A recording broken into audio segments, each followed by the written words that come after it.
Okay, we'll go ahead and get started. I'm going to take this off while I speak. Hopefully that's okay. The board wants to provide ample opportunity for public comment on matters that come before us. Your input is important. If you wish to address an item already on the agenda, we ask that you do so when that item comes up for discussion. If you have a comment on a matter not on the agenda, this is the time during our board meeting for such comments. The board would like to remind everyone in attendance that to avoid violations of individual rights of privacy, a member of the public wishing to address the board during this time will not be allowed to make comments about any student, staff member, or member of the general public during this time.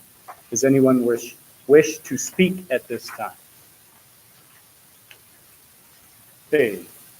Recognition of individuals, delegations, correspondence. Have none. I have nothing. Okay, moving on. Items of discussion. Initial reopening plan. We'll do your part first. Okay, I guess I don't have a lot at this point. Things are going well again. Of course, we did have one active case. All the contact tracing, we just came back to school Monday. The rumor mill probably the worst part that we got going is that people saying, nope, we have another case, we have another 5 cases that is made, not to our knowledge at this point, and every other student that has been tested that has been made to do this. Just continue there and now.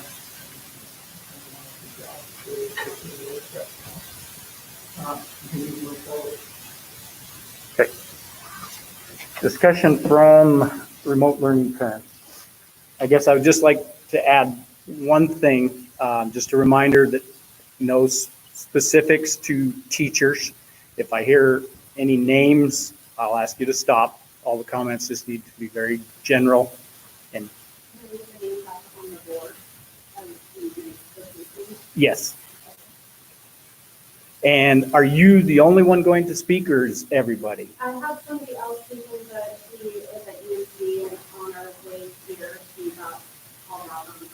Okay, I just wanted to make sure we didn't get too long, but if you're the only one that's prepared. Nicole Martin, you might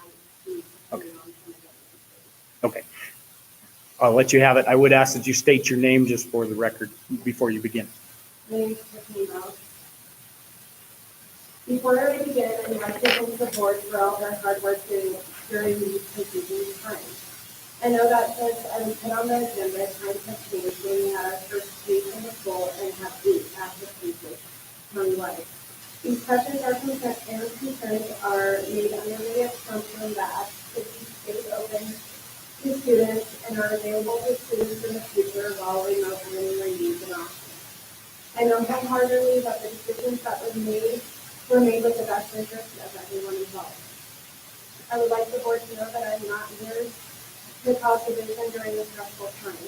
I know there may not be an overnight or quick solution. I also understand things can change for the school in the drop of a gun. But I'm here to ask the board to give remote learners equal opportunities that in-person learners have when it comes to out-of-school activities. My name is Tiffany Mouse. I'm a wife, a stay-at-home mom who raises beautiful but very different children. But today I come to you as a community member and a parent whose students can't be attending school. I have a 9-year-old boy who already struggles with the school environment, and adding additional rules and regulations could potentially cause additional stress and possible negative feelings towards school that could affect his academics. My 4-year-old needs to be in school. He has a speech delay and suffers from separation anxiety. So we chose to send him to a private preschool from 8 to 11:30 Wednesday through Friday, as well as speech therapy 2 days a week. My high schooler loves school. She loves hanging out with her friends and playing sports. The problem is she falls into that hybrid category and remote learning last spring she thrives in. We encourage her to take an active role in her health and best interest and presented her with both options. She ultimately chose remote learning. She knows wearing a mask makes it difficult to breathe and worried about potential backlash if she couldn't physically wear one and receive special treatment. As the board can see, that is 3 very different scenarios for one family. I can imagine there are many other reasons why a family would choose this path of learning, as I'm sure there is more than one reason families and students chose to go to in-person learning. It would be unprecedented for the board to assume there is only one reason for remote learning, like Mr. Wilkerson communicated on the August 4th meeting, and I quote, "If it is unsafe for you to be in class, then it is probably unsafe for you to do sports or extracurricular activities." For me as a community member facing a difficult and unheard of decision, this comment was discouraging because it felt as though there was already 2 big positions of parents and students choosing remote learning.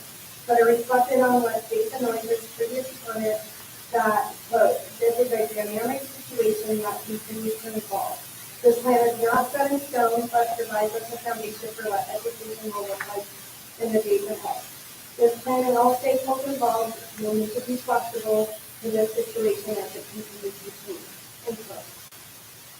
I put my immediate judgment of what Mr. Wilkerson said as a misunderstanding.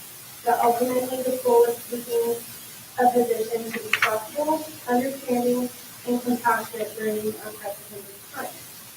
That the school would be supportive and embracing of all their students and parents, regardless of their decisions, under the belief there is no quote-unquote right answers during a time of so many unknowns.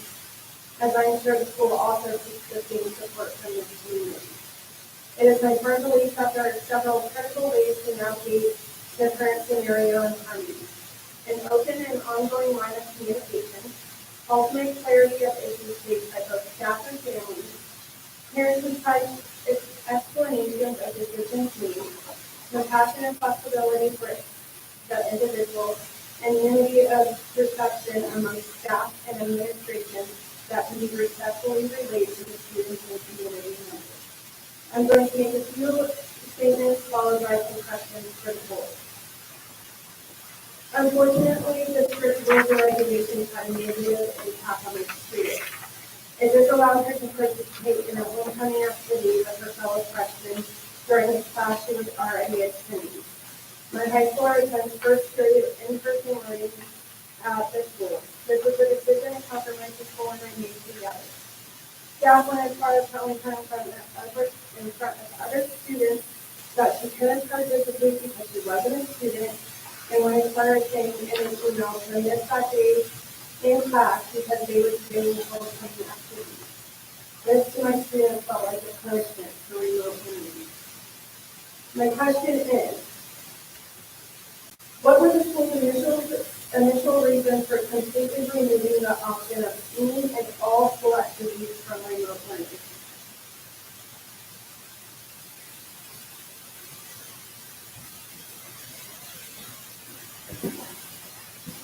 I think that would go back to the original statement that you quoted from Mr. Wilkerson, that, you know, if you chose not to come to school because you felt it was unsafe, then how could you feel it was safe to come participate in extracurricular activities? So I would say that is the logic behind that decision. Is there an opportunity for these issues to be addressed and a compromise to be reached? I think, yeah, but I mean, the reason you're here and the reason we continue to keep this on the agenda is it is an evolving situation. But I would argue at the moment that right now we're going the very wrong direction in what's happening in our county and even in our school. So right now, I don't think it's a positive thing. A follow-up question is moving forward, what is the extracurricular activities? And what such events as graduation been addressed under the current remote learning guidelines? You know, by simple definition, extracurricular is anything outside of regular classroom direction.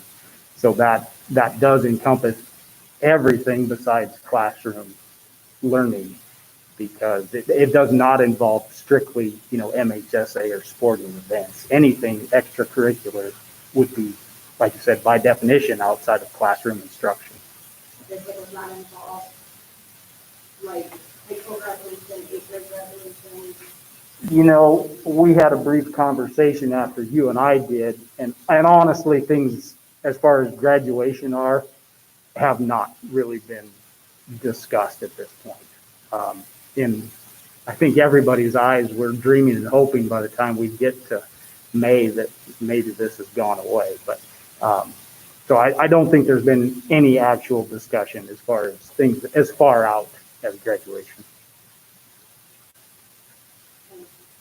Some teachers and staff have made great efforts with students during these times. They've gone above and beyond to ensure opportunities and success for remote learners in the classroom and promoted a positive attitude. But there does seem to be some inconsistency among staff, as other teachers are not recognizing remote learners as students at all. Others are making negative comments about individuals who choose this path. My question is, can you shed some light on what position the board and administration took while debriefing their staff on remote learners, and where the misrepresentation and poor feelings come from?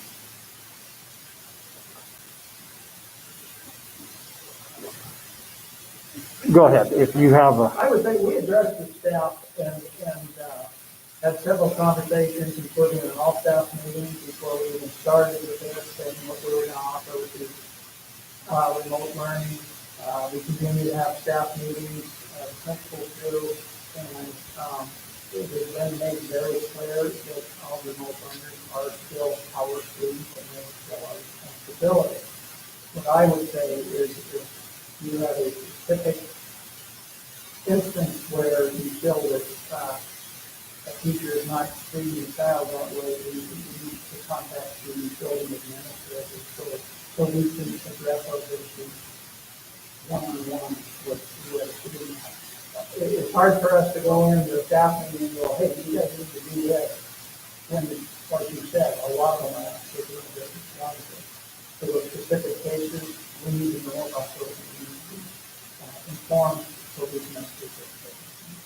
And not have it be anything but not one speaker has reached out to my high school. Have you talked to Ms. Evans? No, I have not. Okay. That's what needs to be happening. You need to go to Ms. Evans, or even contact the teacher and go, we have some questions, we need some help, and do the response. That's what we do first. If that doesn't work, then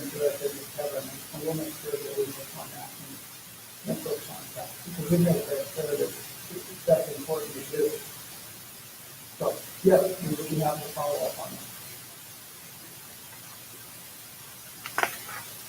Several remote learners have expressed their insecurity accessing the school for fear that they may be reprimanded. My question is, does the board agree that if opening up access for remote learners can ease the transition back to school, make them feel a part of the school, and also make it less confusing for the staff if a remote learning student is on campus?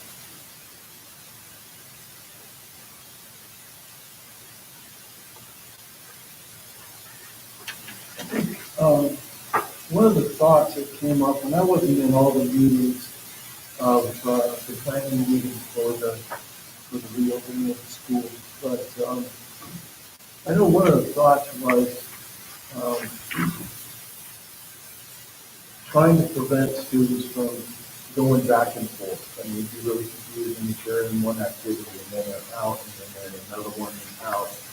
And to try to introduce some consistency with that, and you see how that could be a problem with the school if they're deciding, you know, 1 week they're going to be in class and next week they're not. I can understand the class part, but when it comes to the 4 o'clock high school basketball practice, why can't they show up for basketball practice? Or, like I said, my high schooler was in for period. He goes every single day, driver's ed, with the teacher, and Mr. Wilkerson and I have discussed it, and that was the compromise that we came up with, is he would come to the first period every day to driver's ed. And so, from homecoming, she was already in school, and was told to miss that day of school because they would be doing homecoming with us. She was already supposed to be school. Or 1 class. For 1 month. Okay. So that's where, like, I can completely understand that, oh, well, today I think I'm going to go to geometry. Oh, I think I'm just going to do it on the computer. I understand that part. The confusion is why can't they come to a 4 o'clock practice in the afternoon, or junior hires coming to 6 a.m. practice? Well, I was just going to mention something, and again, you know, the situation. I think we need to get a little more understanding of the specific situation. But again, I would ask, going back to the original rationale around remote learners, you know, in part being off campus because it's a safer. Obviously, they're choosing it's a safer environment. If you have a high-risk child to begin with, athletics and extracurriculars and athletics are higher risk by their very nature. So I'm just not sure how that comes together. And as an example, I think a lot of colleges have canceled all athletics other than just a couple sports just because of COVID really picking up in the last week or so. And I also saw that NHSA has pushed back their winter sports. Yeah. But for us, like I said in the opening, there's 3 different scenarios in my family alone. Just mine. My son, the part-time knows him very well because he will use every excuse to call me to try to come home. He's not a school person, so I'm like, man, we're adding social distancing, we're adding masks. That he's not gonna enjoy that at all. So we have to stay home. My 4-year-old, if he could throw me in the belly, he would. He is so attached to me that he has to go to school. And when it comes to COVID, Drew and I dealt with coronavirus 2 years ago. Our 4-year-old, who was 19.5, he was hospitalized for 4 days because he tested positive for a strand of coronavirus. Nobody told us how deadly it was. Nobody told us that we had to be scared. They just told us we had coronavirus and we had to do our own research. So the virus to us, it doesn't scare us from seeing it firsthand. We just know my high schooler was wearing a mask for 8 hours a day when she has asthma, and then another 5 hours for sports. You're talking 13 hours of restricted breathing. So, for me as a parent, I chose to keep her out of school for 8 hours of math learning. For me, I deem it acceptable if you wanted to play a 15-minute game with her freshman class. To run up for 15 minutes. I deem it okay if she won't take her nap and do basketball. I guess my question to you is, but you understand that we had to make decisions on a broad spectrum to cover 650 kids. And you have a very specific situation, but as you mentioned, you have 3 different scenarios in your house. Potentially there was 650 different scenarios that we would have had to look at if we go on an individual basis. So the decisions and the guidelines we set forth, had to be generalized. And I guess, that was the perspective we had to start with. And so, I think you understand why we did that. And I guess, I don't know how to answer your question specifically, without just addressing your kid and then not having to do the same thing with the next parent and the next parent and the next parent. Well, I'm curious, which child, now you got 3 and I understand very respectfully, which one are we talking about that you're concerned with specifically? With the extracurriculars, my high schooler, she's the only one that does extracurriculars through the school. My 9-year-old does Elkhorn, and so those aren't affiliated with the school. So she's Okay, so we want to keep him home and a high schooler in school. No, in extracurriculars. He's home because he's in school. So adding more regulations and guidelines is going to affect the needs of the students. Okay, so one staying home, one for extracurricular, and the third, you want to My 4-year-old goes to preschool. go to preschool. Okay. He goes, he caught a cold, and I kept him out of everything that whole week he had a cold. He didn't speak therapy or preschool, he stayed at home.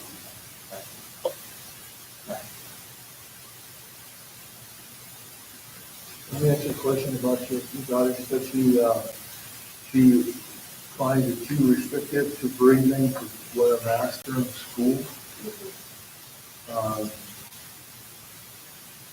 Is she not coming to school because it's too restrictive for breathing, or she's doing better on online learning?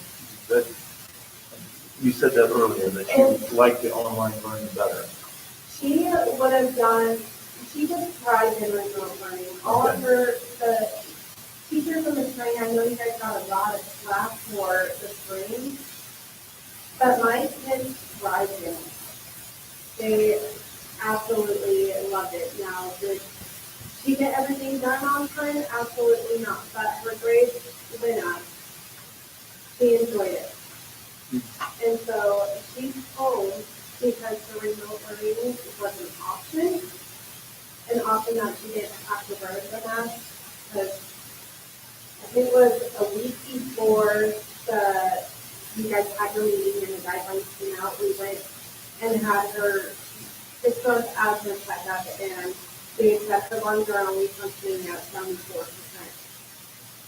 So restricting that, bringing in tracking with OCS2 that becomes asthma attack, which her asthma is newly diagnosed. It was just diagnosed in October of last year. So we don't know what a virus is going to do to her. She hasn't been sick since she's gotten diagnosed. So we're not afraid of the virus, but I don't want it in her house. At all. I guess my question maybe for Mr. Wilkerson might be around it. So, and I'm thinking a lot of different things. So I'm just thinking about this direction at this point in time. Knowing that 70% restriction of air, is that correct? Mm-hmm. Knowing that, and with the mask, is does that become a safety issue for the child in athletics as far as, the school being concerned around the liability and all those things? Because if you're restricted to begin with, and then you're wearing a mask with athletics, that creates even more risk.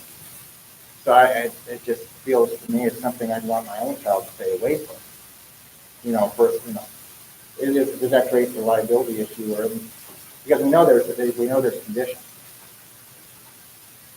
I guess it could, knowing those conditions exist,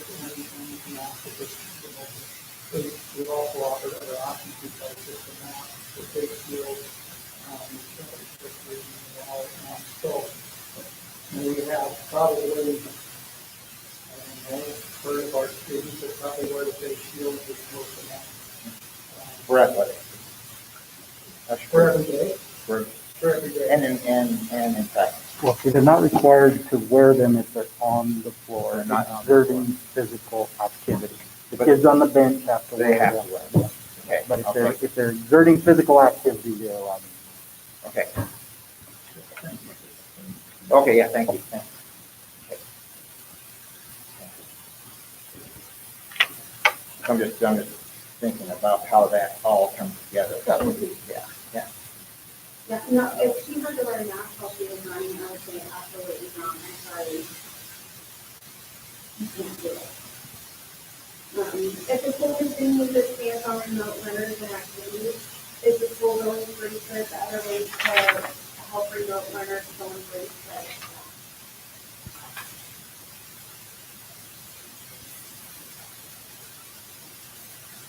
I think we're actually already doing that. Yeah.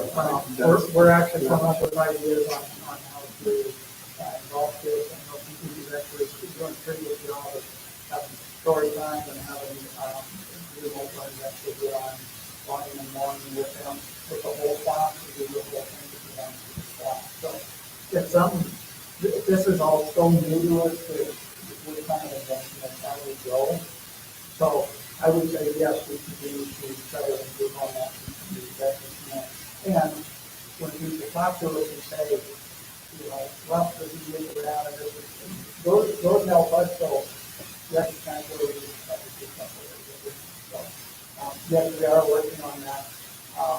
It's just one of the things with, trying to catch up on the learners and still having a class, it's really increased the amount of work they're doing, but they're doing a good job of really trying to keep the whole alive. But it's hard. Every day we walk in, a lot of tired people, and it's worth as much effort as they can, and they're doing a good job. But we continue to improve the best. So Tiffany, I don't want to cut you terribly short, but we've gone 20 minutes. Do you have more specific questions without reading any more? Bottom line is you'd like us to reconsider allowing extracurricular activities. Is that correct? Yeah, and based on a study from the CDC and Academy, or the new sport academy, scientists have been linking exercise and mental health together for the past 100 years. The more exercise you get, the better your mental health is. The less exercise you get, your mental health declines, and you start to show signs of depression. So based upon what we've been discussing, and Heidi Beamer and I have set up a remote learner play group that these kids need to be able to see their peers and play with their peers so they're not so secluded. Based upon what we've been discussing on parents doing, because ultimately this is the parents' choice. The parents should be doing what is safe and necessary for their kids. And both sides being flexible, compromising, and working together. Does the board agree that allowing remote learners to participate in extracurriculars would benefit not only their physical health, but their mental health also? Because we're in a time where we don't only got to worry about our physical health, but we have to worry about the mental health as well.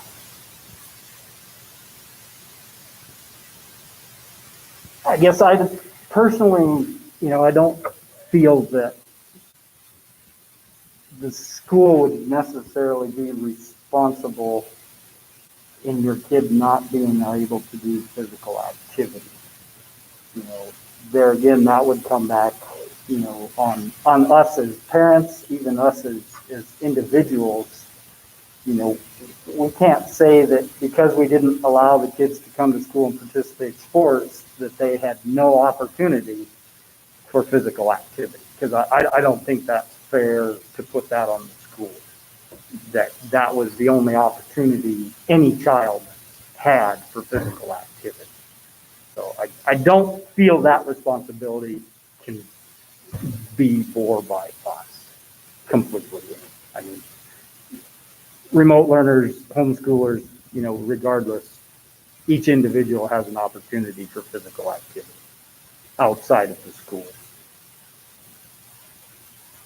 The last thing I would say is other schools around the state have taken advantage of the MHSA extension to allow remote learners to participate. I guess the only thing I would ask is that you guys consider doing the same. MHSA made an exemption for a reason. I would like to thank you guys for your hard work and dedication, dedicating your own time to making sure everything runs smoothly. And you have a letter from a community member that wishes to stay anonymous.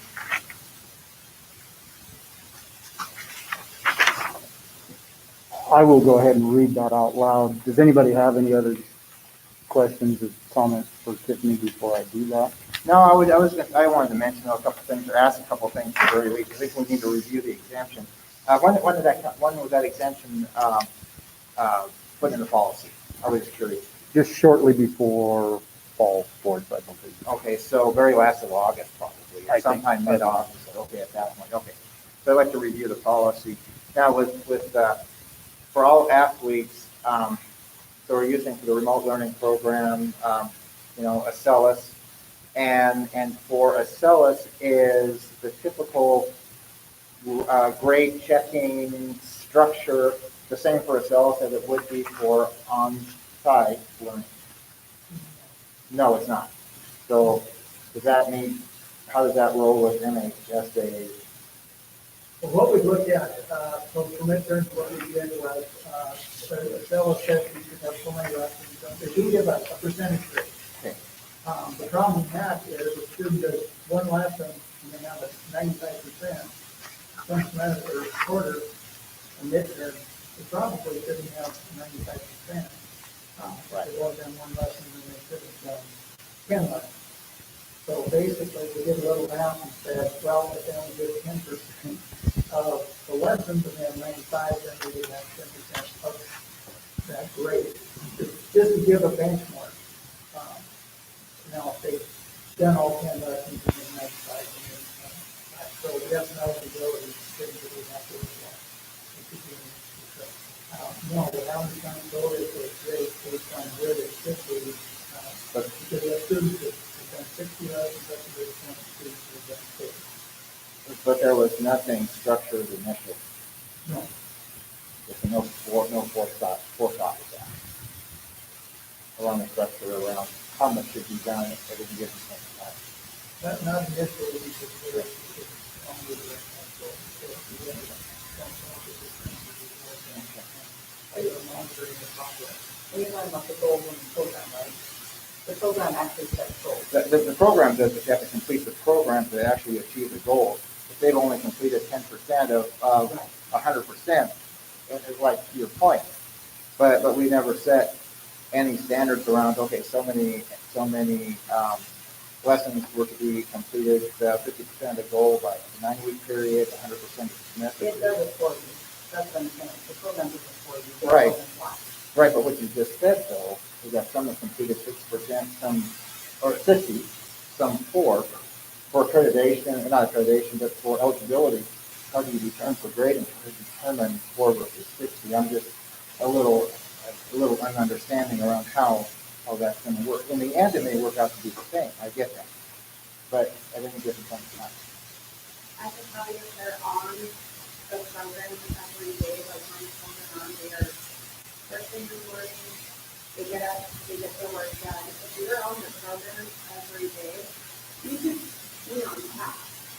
At one point, my daughter was ahead of task, even though she was doing it just for the day, because there's a little bar that says Monday, Tuesday, Wednesday, Thursday, Friday, and that bar fills up as the week goes on.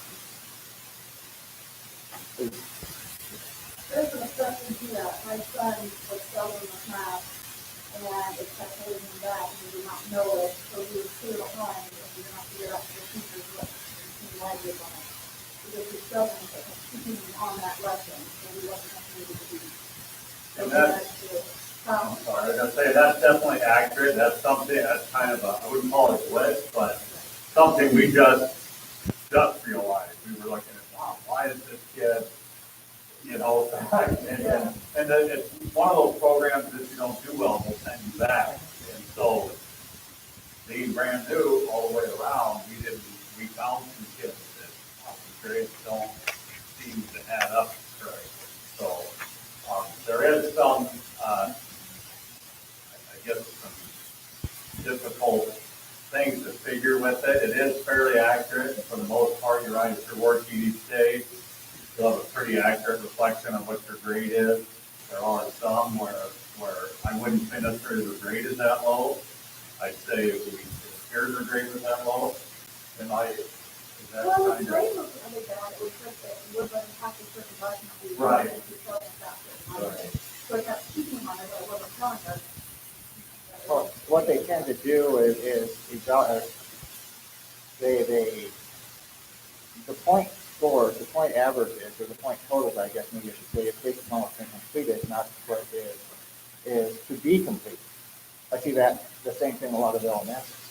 So that's the way that works, and so it's a little deceptive around that very nature of that particular application. The other thing, the final thing I just wanted to say around that was, even the isolation. You discussed the CDC. Even keeping students isolated, remote learning in an isolated environment also has an impact on mental health and social development skills as well. Yeah, that's why I have it set up as the remote learning so that, my son has 5 postgraduates that he's going out in the 5-hour remote learning. So it's awesome that I set it that I even I set this up so we can take them to 5 football lessons, then one for laser tag, it's all just get together and kids and also fun. And with all that said, I'm not sure that's, because like Jason had mentioned, we are looking out for 650 kids. I'm not sure, all those things regarding the CDC and its studies are true, but I'm not sure, that on a per person basis, that was our focus. Our focus is for 650 kids. Yeah, And the safety of all of them. The teaching class it's my daughter's least favorite class because it is nutrition, blood circulation, like it's boring. So I've been making her walk home from school in the morning. So I walk home, get your exercise, or 7 blocks away, walk home. Well, and thank you for your responses to my comments. I guess the last thing, and it probably, it can't be tied to the remote learners doing extracurricular activities in other schools, but when you look around the state and compare what we've achieved so far, there's been a lot of schools that have had to close their doors completely. There's been a lot of sporting activities that have had to cancel games and cancel activities. And, until a week ago, Monday, we had stayed at 0. And I think we have to look upon that as a pretty substantial amount of success in what we've done. But I think we can obviously look at this, take another, stab at, evaluating whether that decision should continue or whether we can change that. I think that is a committee, a curriculum committee, maybe activity that we can do again. And I don't know how many high schoolers are remote learning. I know in my daughter's class, is the only one out of the two that's paid for. I just want to touch base about if the graduation real quick. You bet. So I have an administrator who can graduation. I know that there's always nothing that's planned for it and other things and whatnot. But I guess I feel as though if these kids at home, there's also the same chances as the kids at school that have to be processed over, the regular courses, their second grade and all that. And so at school every day, independent. So I feel as though, graduation shouldn't be really any of the sports because, they're accomplishing what they need to accomplish. So if you're, if you're graduation should be an accomplishment for it, should be a reward for the hard work that they put in. So if you cut them out of that, I just think it's right there and consider sports.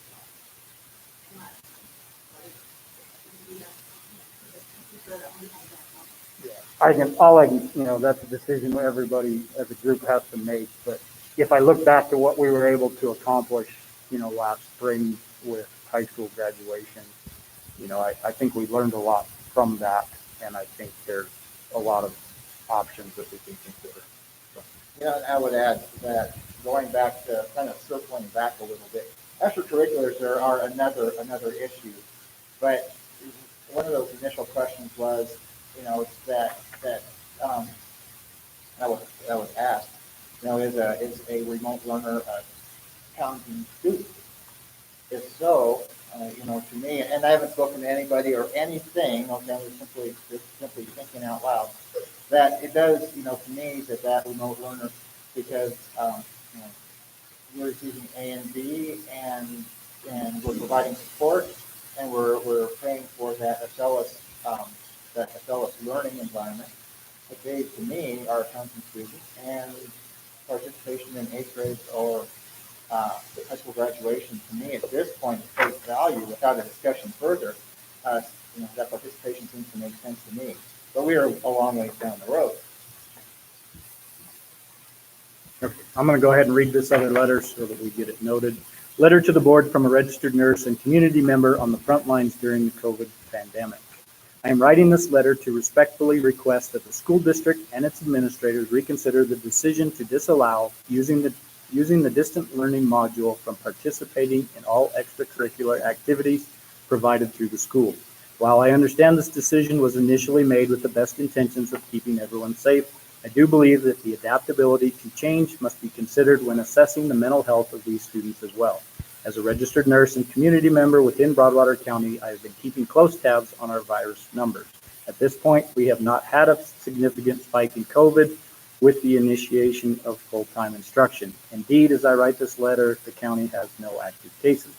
I realize that could change between now and the time this is presented, but I do feel that it is reasonable, if not imperative, for parents to decide the risk versus the benefit of their child being exposed to others in extracurricular activities for the sake of their mental health. In fact, other districts throughout the state are allowing athletes to distance learn so as to not be exposed to the virus and placing their team in jeopardy. I am not questioning the motives with which this decision was initially made. I am, however, respectfully requesting that the school district adapt and take into considering the mental health of the distant learning students as well as the parents' rights to make those decisions for their own children. Thank you. Any questions, any comments? Anything else? Okay. Thank you very much, and we will see what we can do. So probably curriculum committee, does that sound like the right place? That's probably a place to start. Right. Right, so probably a meeting within a couple of weeks or a week or something, probably. Basketball is the concern, or the sport of interest at the moment. Is that correct? Basketball or speaking drama. I know the speaking drama shows something we're doing my daughter's last year. And so that is something to do. I prefer to play basketball. I love watching basketball. So they have pushed those start dates back into December, so we have a little bit of time. But we will have a committee meeting, and we will revisit and let you know. Again, thank you guys for all of your hard work. I know there's been put that, but I guys for taking the time. Thank you for your time. Yeah, thank you for taking the time to come in here.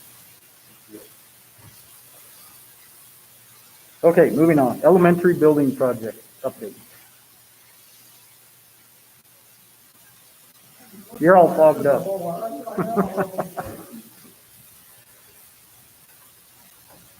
Okay. Sorry. Okay, just a couple updates. Dana's been monitoring the water levels per test, and as you think we're around 8 foot 6. So today we have 8 foot 3, 8 foot 5. So, they find your technical services for the geotechnical services. The amount was $11,455.25. They were drilling a free hole on the 15th and 16th of October, the Thursday and Friday. We received a quote from Western Solutions to inspect fuel tanker boilers, because it's in higher using the quoted. Mr. Swando, listed another different another company to see if the original bid was in line with an expected cost, he was unable to obtain another bid. That did have the language for the Western Solutions bid, not to exceed the $3,560.06. The initial bid was $2,417.5 acres. Amy met remotely with kitchen supervisor on Thursday, September 17th, to discuss new kitchen design. We met with Morrison Riley, something I write, Northwest Energy, to decide what power and system would come from. Paid Morrison Riley $1,500 for the present test of hydrant. They're working with fire chief on this project. They haven't been done yet, but they will be done very shortly. Western inspection fuel tank on Thursday, April 1st. And so things look good at the above ground tank. However, we found out that it's actually, even though nothing's in the ground itself, it is to go down level, so it's considered in the tank, I guess, or Essentially, so they're working with the state to see if we're gonna have to clear that hurdle of underground tank or not. Regardless of that, I think that they're also checking to see if we need to rescue tanks, your tank is not currently registered. And they usually want to make sure they're registered, and we have access to the funds. Stuff like that, we have access to that, we have, access. If we don't register, we don't, so we want to, obviously, put that for those, and then obviously, pull that.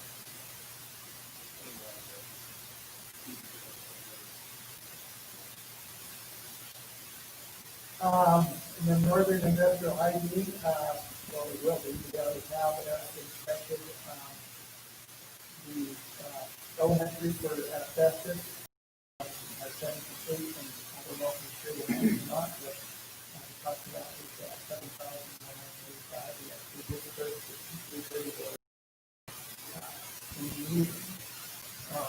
and then just a final note, and I'll just, one of our high school boilers is going, south, but it's like it won't start. It's a deployment, radio fire, and up there too.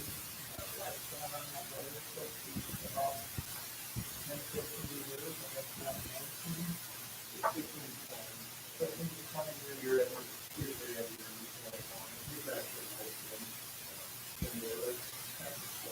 So we kind of solicited things, maybe most of the time, give us some ideas on that. I would like the facility committee to actually get together and review some of that, but maybe we look at the future and try to replace all of the storage. Actually, the funds before we have the facility. I just would like the facility to sit down and have a discussion.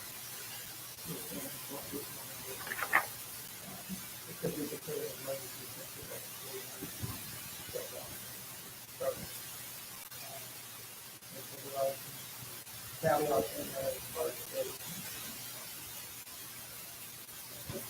Yeah, I think we put the people in that we can, already called it. Seems like we can get to one step lower than what we thought.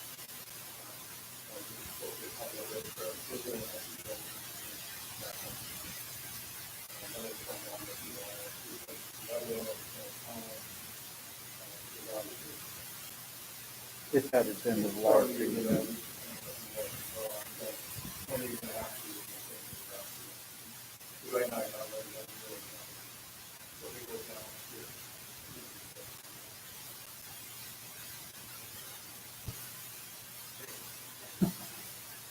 That would be you and I. That would do that. Sure. Everything. Yeah, yeah. Okay, that's no problem. Okay. Quick question on the project. So with the plans that we reviewed last week from A&E, are we, I mean, I know they call them 50%. So are we halfway through that phase right now? We're halfway through DD design. Right. 50%. Okay. I looked at the schedule, the exhibit B to the contract, and then I saw the payable to A&E, and they all have to be about half, so. If you actually roll down to the percentages you do in there, it breaks out schematic, preliminary design, schematic design, programming, and DD, bidding, and what percentages are rolled out, and that's how it's shown against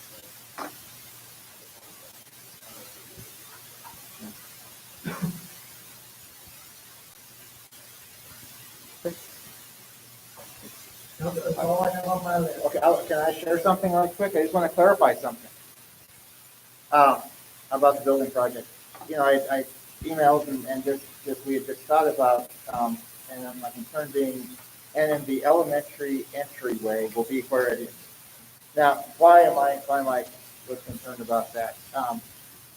When you look down the street, it's darker. It's about 150 feet to town pump. There are two registered sexual offenders within 2 blocks of the proposed elementary building. Okay, of where the entry is going to be. Okay, so with that though, that's the reason for part of my concern is the safety for kids. Kids being there, waiting for parents, you know, all those kinds of things.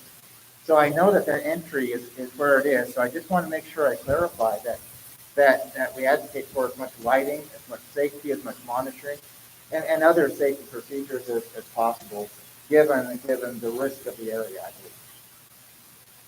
Yeah, and I believe they have that area well lit, but on top of that, the camera system, and then also the access control will get that, and also the system slightly. Right. And my concern being kids waiting for parents to pick them up and stuff when it gets dark and that kind of stuff. And it's just over the fence to town pump, for instance. Just the location is just of concern. Rather than being more visible at the front end of at the front end, if you will, of the school. So, which is just fine. I just want to make sure that we consider all of those safety precautions as much as possible. Well-lit plaza, that area, make sure that is well-lit, like, all the sidelines are also taken into account, and then we'll talk about that. Right. That admin area does have clear and sidelines to that. Right, but after hours, there's nobody in the building. So. Versus kind of like what very complicated, and now you might want to set something that way.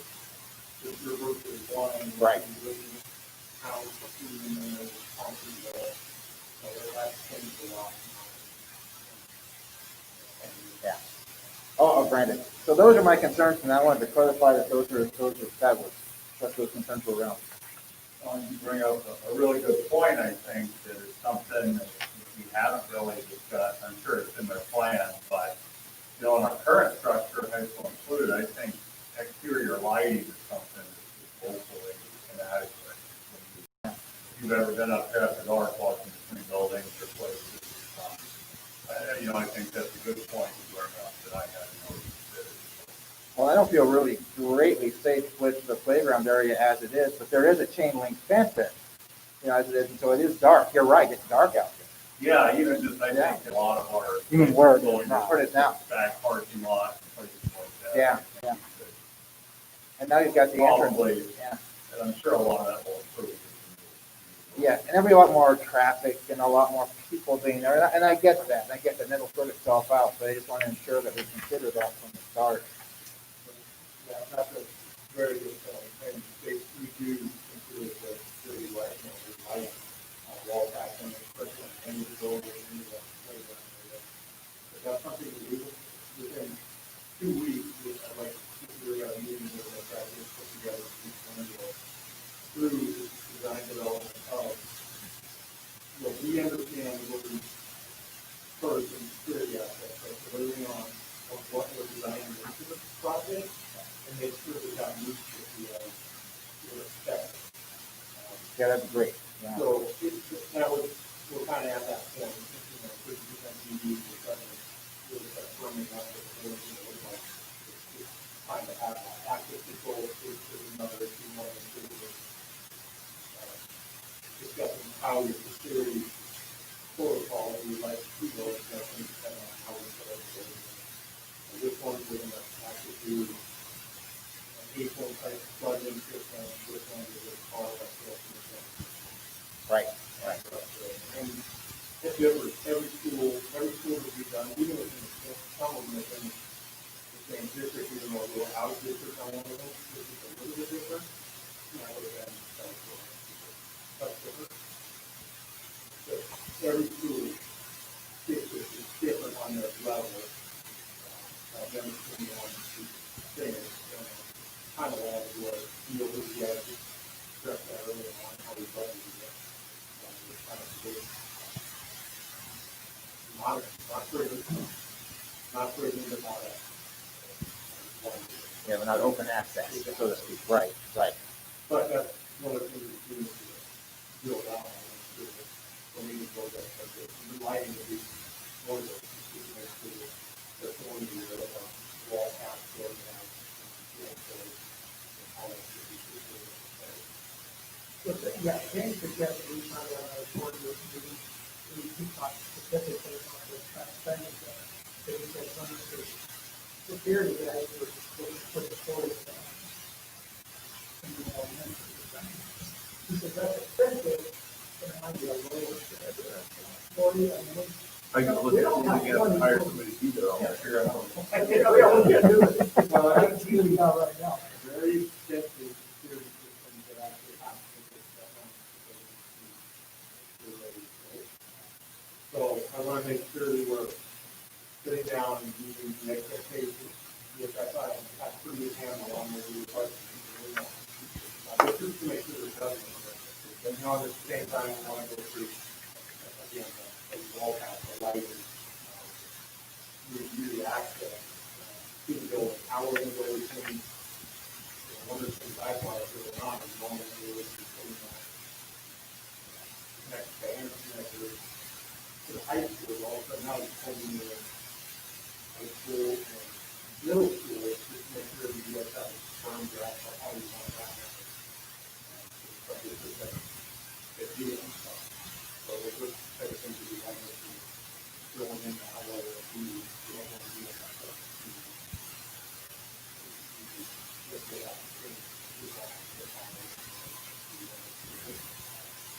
Then the other thing is probably the budget. Quite a few wants to identify. I want to make sure that we budget those appropriately, we can see where they're at, the comment, the lighting. That's not part of the program early on, but make sure you work on the calendar, the problem,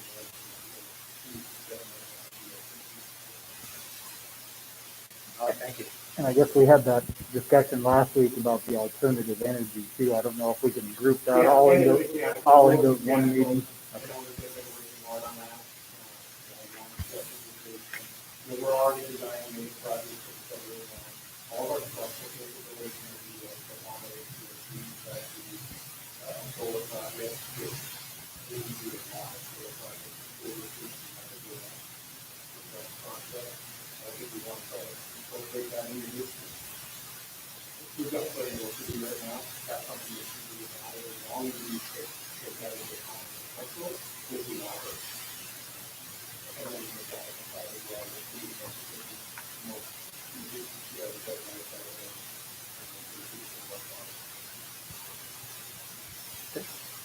Oh, yeah, another issue that came up on the street, that was, talking to Christina about it. Apparently, the city commission has agreed to, city council they're accepting the idea of shutting that street down too. So, we could potentially, expand that parking lot on this side and, look at routing, traffic, instead of put down the second street, routing it back. Yeah. And, so, should I send? Yeah, let's bring it up and get it over to Anderson. He's going to move on the survey to that. The site traffic plan.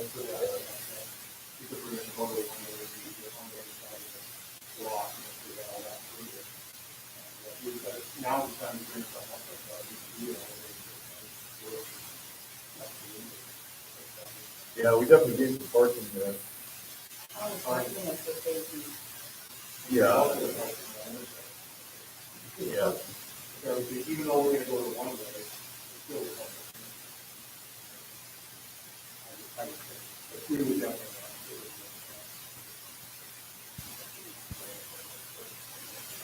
And I was thinking about one way conflict with,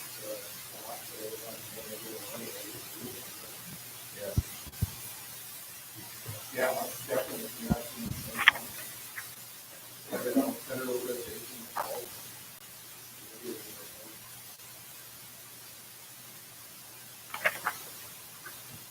Anything else on the building project? Very good. Consent agenda items, minutes and warrants.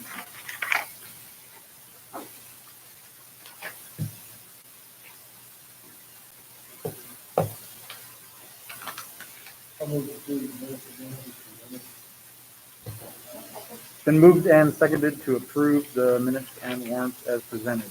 Any discussion? All those in favor, please say aye. Aye. All those opposed, motion passes. Action items, approved contract for A&E Architecture. If everybody got a chance to review that, I guess if you have any questions, you want to ask, you got the per year. If not, we approve that. We don't have the contract in hand right now, but. I got I got both. Everybody should have already read it.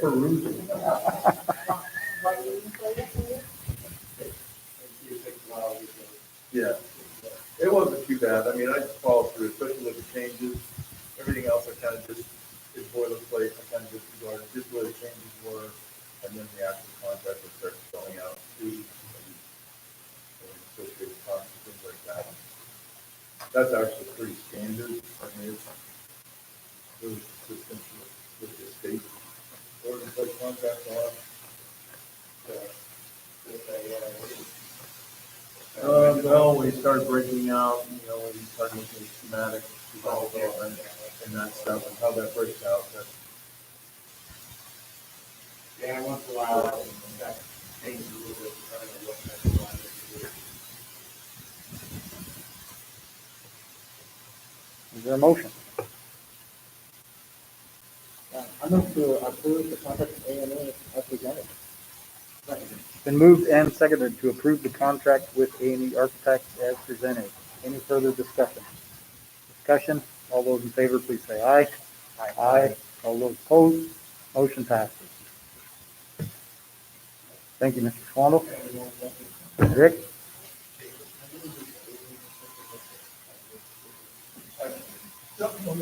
Okay, moving on. Personnel, employment, long-term substitutes. All right, Ladies and gentlemen, with accepted long-term substitute position for medical assignment. Somebody actually put in somebody who comes to work, past practice, sorry for the, problem there, that it did remove the Campbell for long-term substitute.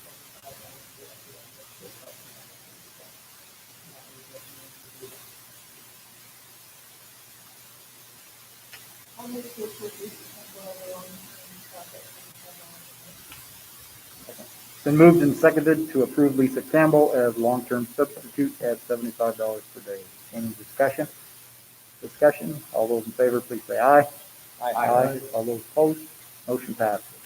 KitchenAid. Okay, so, Lori Jack, we hired her as a substitute for today for the time being, at the beginning. But I'd like to offer a contract situation through December 31st, and then make that after COVID-19 event. We are still looking at, possibly like an amendment to first COVID-19, which will allow us to maybe say if we continue to service, I don't know how to go on. I would like to offer her that position, for 3.5 hours a day,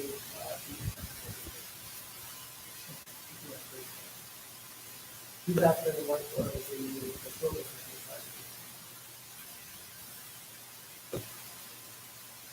I want to approve the hire of Lori Beck as KitchenAid until December 31st. Been moved and seconded to approve the hire of Lori Check as KitchenAid until December 31st, 2020. Any further discussion? Discussion? All those in favor, please say aye. Aye. All those opposed? Motion passes. Substitute teachers. All right, we received applications from Terry Funkhauser and Anna Burgess Housing. Anna's actually a student teaching right now, and we have so many days to constantly stuff forward them and stuff through the I would also ask that we add a substitute custodian, Curtis Smith, pending a background check, because that is $8 million for the background check on that. I don't know for this, my understanding, I think he is brother, professional.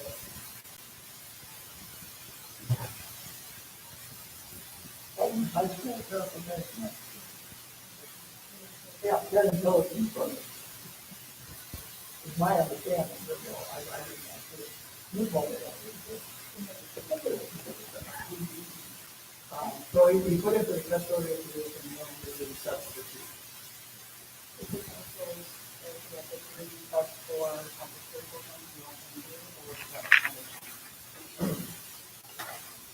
Can I not put in after school code? I'm sorry, okay, what were those names? Sophie Landis, Patty Fisher, Laura Fisher, I trust that. Did we do that? Not for these names. Not for these ones. Okay, I was thinking we did. We continually add staff members on to our after school program, which is a separate program. And we call them subs because it doesn't come to the program every night, they just say, yeah, I can do it this night, and this night. Who was the second one? Sophie Landis, Patty Fisher, and Laura Fisher.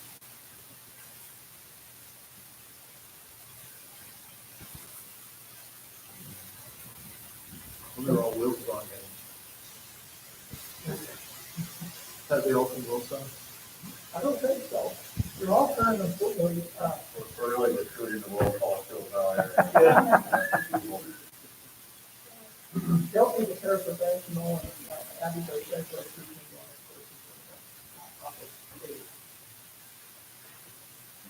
Okay, now there's a test. See who can make that motion. Would you like me to read the motion, you can still move? Sure. Okay. Well, let's have somebody that's gonna make the motion first. I'll make the motion. Sean Scott. It's just gonna be with Eric's voice. Okay. So move to approve Terry Funkhauser and Anna Bergenhausen as substitute teachers. Move to approve Curtis Smith as substitute custodian. And move to approve Kelsey Landers as fiddler and Laura Fraser as substitute after school program. What a coincidence. That's exactly what I was getting background check with for Curtis Smith. Okay, so that's my motion. It's been moved and seconded. I'm not gonna repeat it. Any further discussion? Discussion, all those in favor, please say aye. Aye. All those opposed, motion passed. Good job, Sean. Thank you. Substitute librarian. We received an application from Joan Davis for substitute librarian, so I ask that we approve Joan Davis as substitute librarian for 2021, send that contract.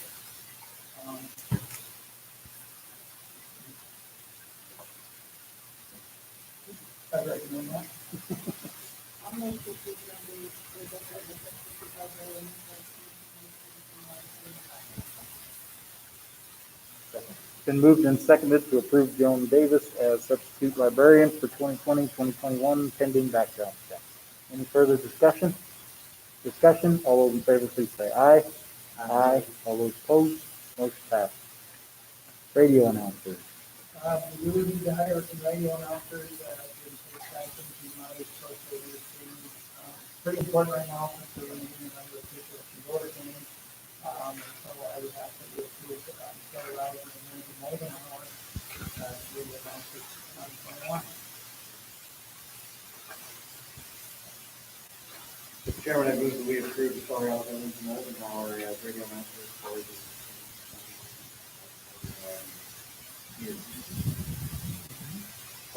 Been moved and seconded to approve Michelle Rouser and Lindsay Moldenhauer as radio announcers for 2020, 2021. The only thing I can add is if you haven't had an opportunity to listen to them, it's actually worth it. So, that kind of humor. They're a little new. They're not as professional so far as Brad is with the football. So there's been a little comedy, but I know a lot of people have welcomed having that addition that wasn't there before. Volleyball, yeah, volleyball. I got several comments from people that were glad that volleyball got added. Very good. Any further discussion? Discussion, all those in favor, please say aye. Aye. All those opposed, motion passed. 7th grade boys basketball. Okay, we post the position for 7th grade boys basketball, internally, and we do an application. We're looking at everybody activity direction, and we'll recommend it, to do the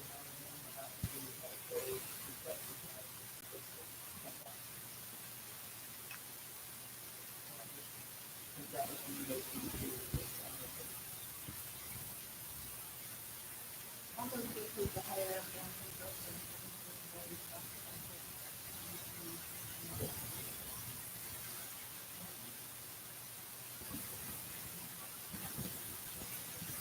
I will second it.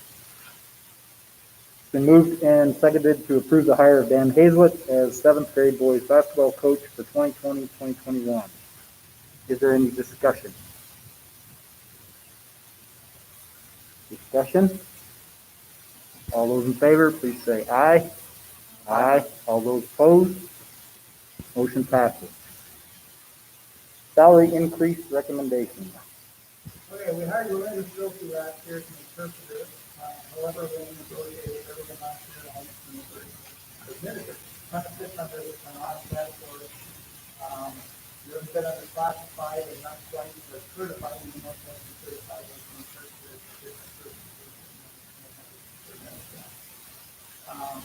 And so kind of brought it up every time we look at any person. And I guess what I would like to do is recommend, we could give it a 2.5% increase on a $16 an hour pay. We got this really, really, really give it a $16 an hour.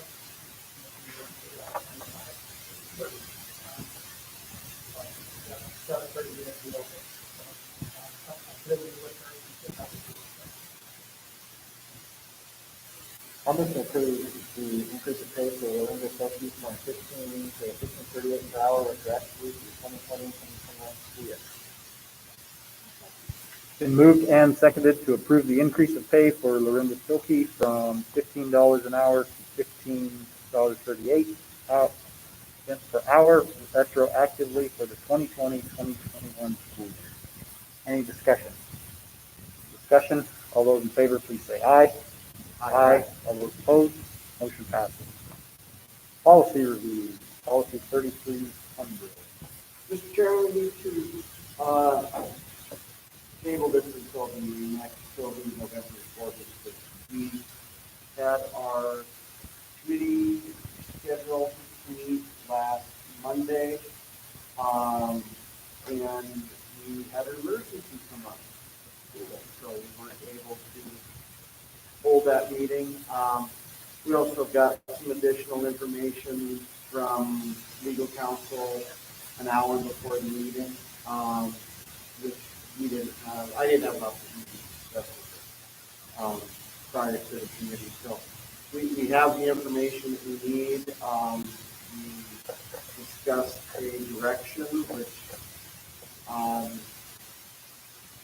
appears to be something to move forward with, and unfortunately with scheduling and the emergencies, we just weren't able to get together. So we will find a time that works for Mr. Covering and Mr. Rock and dictating members, and so hopefully we can get that done in the next couple of weeks and provide that to the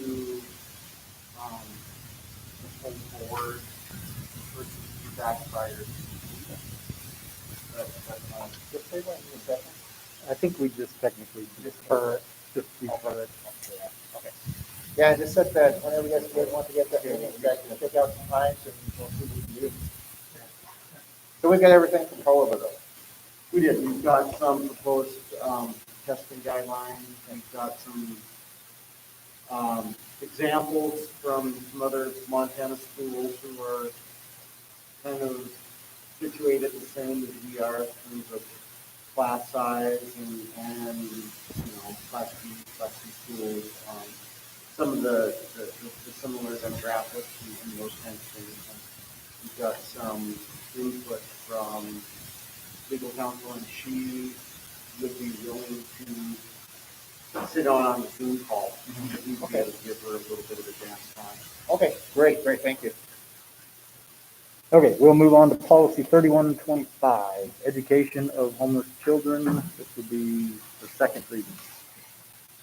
Okay, as you recall, I don't know how much you want to go over because we've already done this once, so if there's any questions based on some differences that we want. Current policy on today are included factors. How much do you guys want me to? I don't think necessary. I guess we had a specific questions, right? I think we had agreed to the NTSBA policy 3115 to the added incentive. So,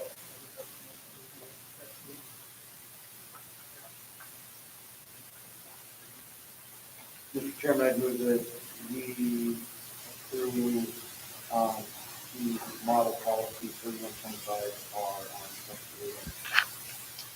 Second. Been moved and seconded to approve NTSBA model policy 3125 R on second reading. Any discussion? Discussion, all those in favor, please say aye. Aye. Aye. All those opposed, motion passes. Policy 3125F. 3125F is to see, home investigation section to see if resolution form, the committee with us. That was the form, so I would want to approve, policy 3125F.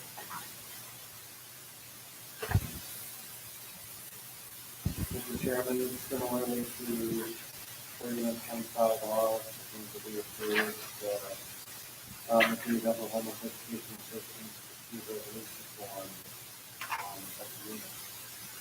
Second. Been moved and seconded to approve policy 3125F for second reading. Any discussion? Discussion, all those in favor, please say aye. Aye. All those opposed, motion passes. Policy 3130. I don't know if this is student legal aid, again, we talked about it, our policy is not quite as stringent, kind of feels a little more freedom. Like the NCSA policy back up a little bit, and said, no, I'm not going to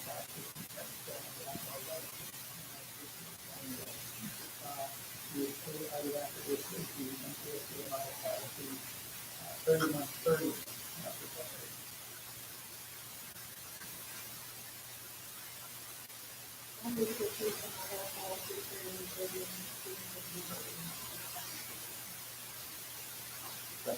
Been moved and seconded to approve MTSBA policy 3130, students of legal age for second reading.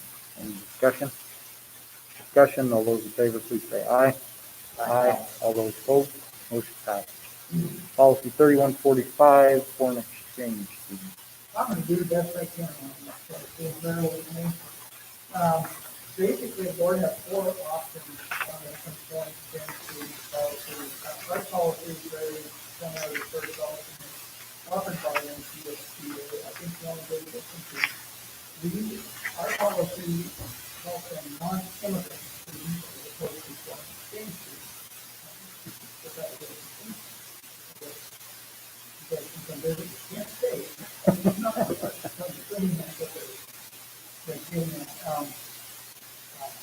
It also talks about, when you don't provide financial contributions. Now, what I found interesting is there's an alternate one, alternate two, and an alternate three. And so they're going to several pages. What I like, however,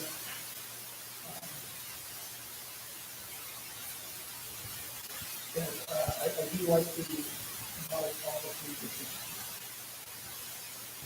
I would recommend an alternative two, which I would recommend if you are considering.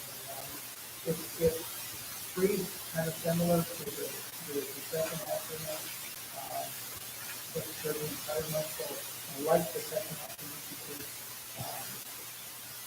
it basically just says you're only about phone number, manageable number, how to protect the district, the age, so you need to be that as a regular resident.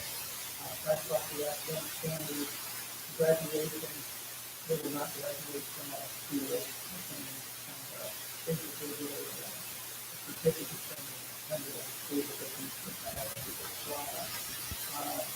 There's orientation, will be provided, folks when they come in and they go out, basically, and then you get all information, supervision, basically, it's saying that the person sponsoring and trying to do students is responsible for supervision, we are not as a district, that's their responsibility. And then, we're not taking responsibility for the education and the class. So you see, it's just a lot more specific with the expectations. Our policy just says, yep, run in, learning what it's so good. So I like it, and I guess if you want to keep it simple, you just can. Again, ours is, very short. So I guess that's the point, so I like that. There's nothing to say about any specific questions. I don't want to cover in my little class, I just cover it all, and I can read it.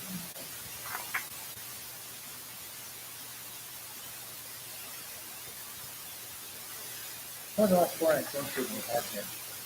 When was the last year? Last year was it? I thought we had one last year, but I thought they were here for like 2 or 3 years. I didn't know if it was one until we got it. We haven't got it.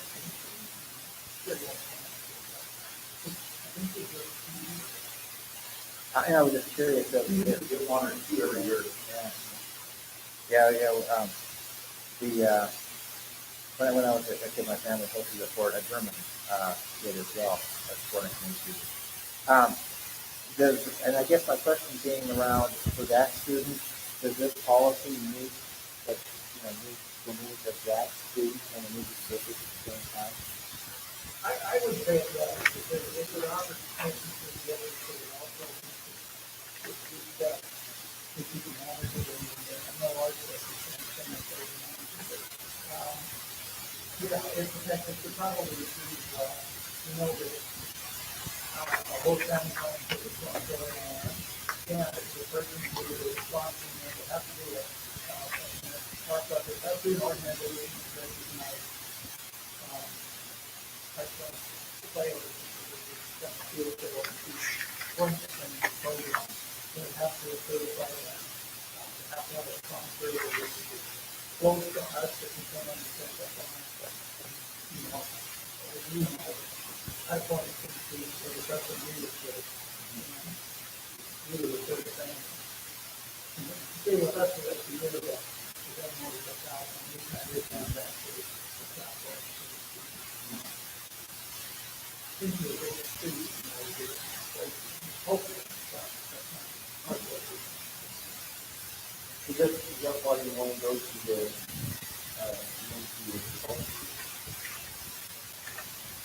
actually, historically, has there been a need for,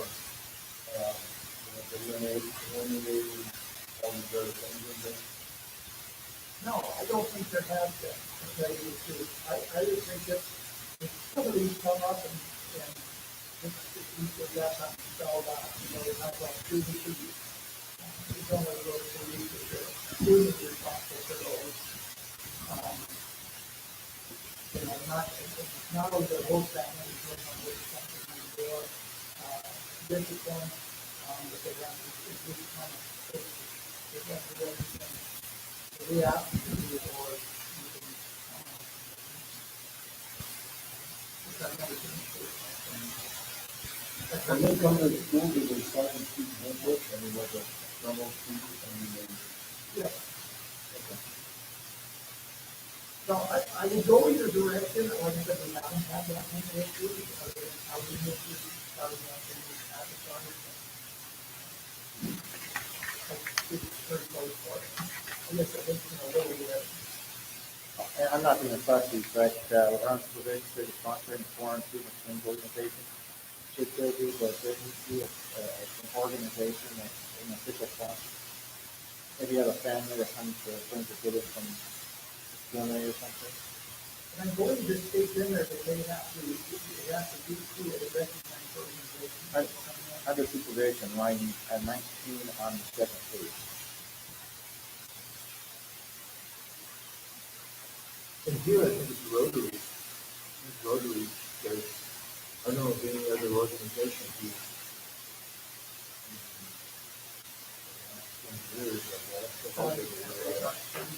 Has there been anybody else? I think all the others. AFS is an organization. Yeah, Laney's on board, I'm not sure what they kind of information every year. A couple that have done that through our,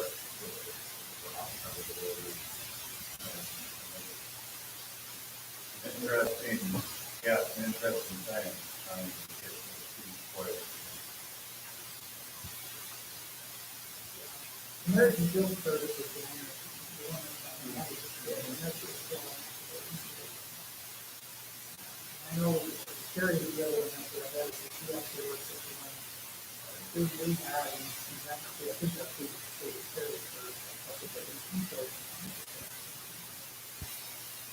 And I only ask because I was back in the day, they were for a family that happened to get paid and do good and do good.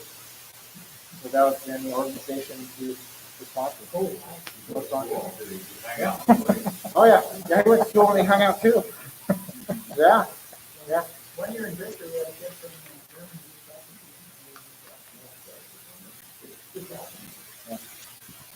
Yeah, we had a hard time getting rid of it. So, but, and that was it. That was all my questions.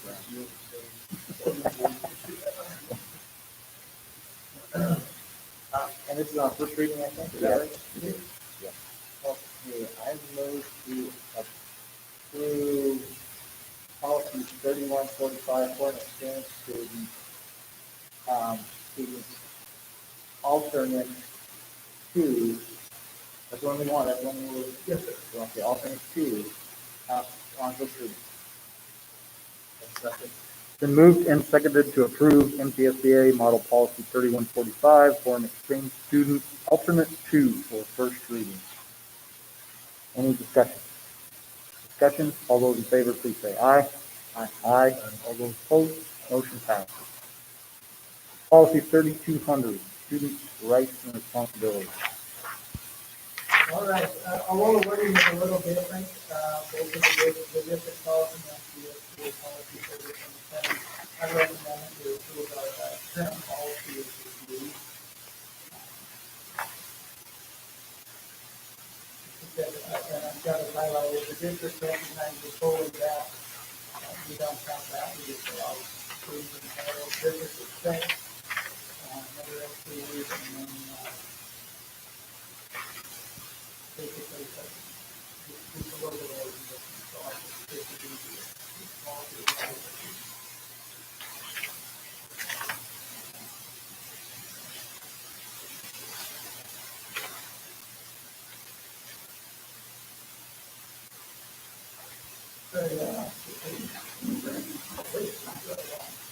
Mr. Chairman, I move that we approve policy 3200. Been moved and seconded to approve policy 3200, students' rights and responsibilities as reviewed. Any discussion? Discussion? All those in favor, please say aye. Aye. All those opposed, motion passes. Policy 3210, equal education, non-discrimination, and equity. Okay, the district policy covers the basics on the education, non-discrimination, NCSBA policy does have language in its second paragraph, which is our third paragraph, that points out that policies under which a complaint may be filed. So they give a specific NCSBA policy authorizes an optional provision that's not to be used for a state. Is their identity, sexual orientation, or failure to conform, failure to physical motion,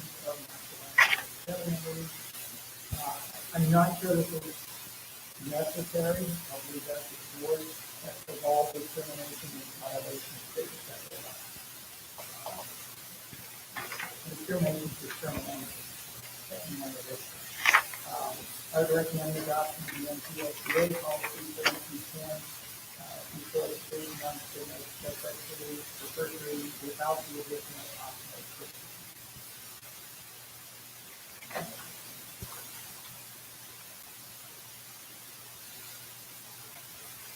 Mr. Chairman, I move that we approve the MPSBA model policy 3210R on first reading without the optional provision. Been moved and seconded to approve the MTSBA model policy 3210R without the additional optional provision for first reading. Any discussion? Discussion? All those in favor, please say aye. Aye. All those opposed, motion passes.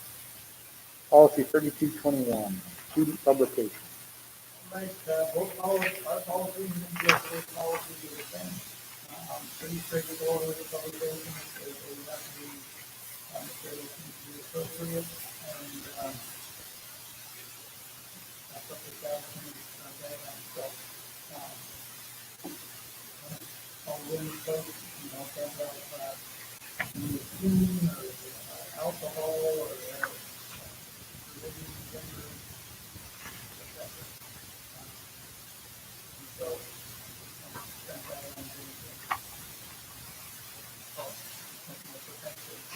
You must be on that, thought something that I never want to.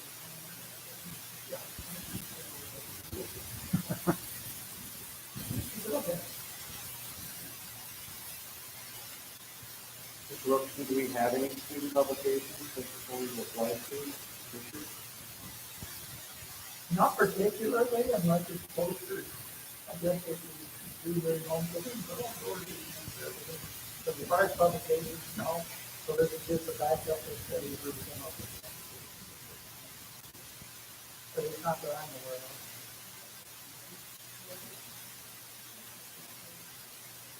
Well, I guess yearbook, which is considered a student publication. The only other question I might have for this, I don't know if NCSBA, looks like they didn't contemplate it either, but what about electronic communication? In 2021, 2020, if students are looking at potentially doing communications. The strong likelihood exists, at least in my opinion, that they're going to use social media or email as a part of that. And I wonder if our policies shouldn't extend to electronically generated publications in addition to. Do we have a specific We have electronic? Yeah, we have acceptable use policy for technology. I would assume that it's covered under that with appropriate acceptable use for it. I don't have that at hand. Figuring if we just don't have some better coverage. But Doesn't this policy clause particularly pertain to those things that are used, that are supported by the school and used as student funds? I mean, I guess if we had an online newspaper, I mean, doesn't this pertain to things that basically are sanctioned by the school? Is the way I understood that. I'm reading it like electronic policy Yeah, I'm kind reading of covers everything else, would that cover our bases? Publication's electronic, whether, paper, electronic, digital, whatever it is, it's still a publication. it's not quite copyrighted. I- But I'm fine with it. I just Yeah. was curious as to with the advent. I mean, Well, but this no, policy no. is No, the 10 years publication, old no. from its adoption. The publication is a school-sponsored thing, so if the school sponsors, school-funded, supposedly, as I would read the policy then, no publication is going out without a teacher to say, yay, it's going out. Right? Or would that be correct in assuming that? Yeah. And so anything that doesn't meet, whether it's digital or paper, if it doesn't meet that particular rigor, so to speak, should not be published, and that's what this applies to. For instance, say if it was I guess if it was a student organization webpage or Facebook page, I suppose it should fall under this. If it was something that's sanctioned by, whatever flow. Well, yeah, their Facebook. I mean, there's Right. But as far as, yeah. I don't know what it was, I just would assume it's something that was done with the school. Under the direction of the school and the school fund. It should, yeah. I mean, I think They're responsible. Again, it's just a question as to whether the form of media has any relevance. And I mean, I guess in the policy, the superintendent shall develop guidelines to implement the standards. So, and talk about a review and when it doesn't comply with that. So,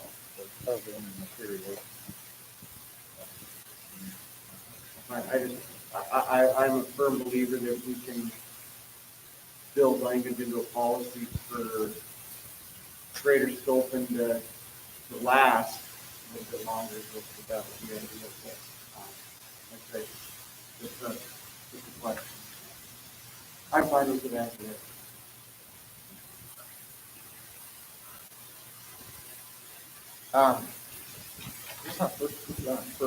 This would be reviewed if we stick with our policy. Okay, all right. So I see where we're at. I move to approve policy 3221, student publications as reviewed. It's been moved and seconded to approve policy 3221, student publications as reviewed. Any discussion? Discussion? All those in favor, please say aye. Aye. All those opposed, motion passes. Policy 3222, distribution and posting of materials. Okay, so our current policy of additional language, discussing amount of education time off and distributing information. Our policy also allows for building proposals, posting by either the building principal or superintendent, services and superintendent. I do like that it points out, we sometimes have a lot of people say, well, I'm bringing the copy, can you, give us their response. If I do this, we do it, they ever get in the first place. And we kind of say no, but if they bring it to us and give us some copies, we're willing to post it in areas that people will see it all the time. It's a one opportunity. Now, it's a very good opportunity for us to something to push on other things like nothing to do with. Because it does take a bunch of time to go back and have it. I actually Now, to me, this is one that the electronic distribution applies to. Yeah, posting is electronic.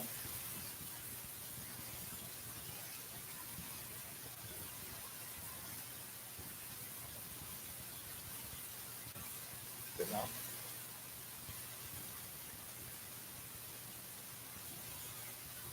I think you can kind of figure out if there's certain things like the cherry put on the Facebook page. Just kind of say, hey, you guys are doing this and that. But as we see on the principles, but on other fees, the very so I suppose you can call it. But I- Equivalent to the bulletin board, but really. Yeah.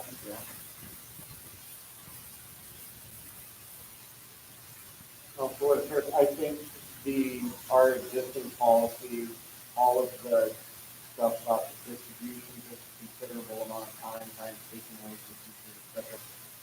I don't think that's necessarily a policy.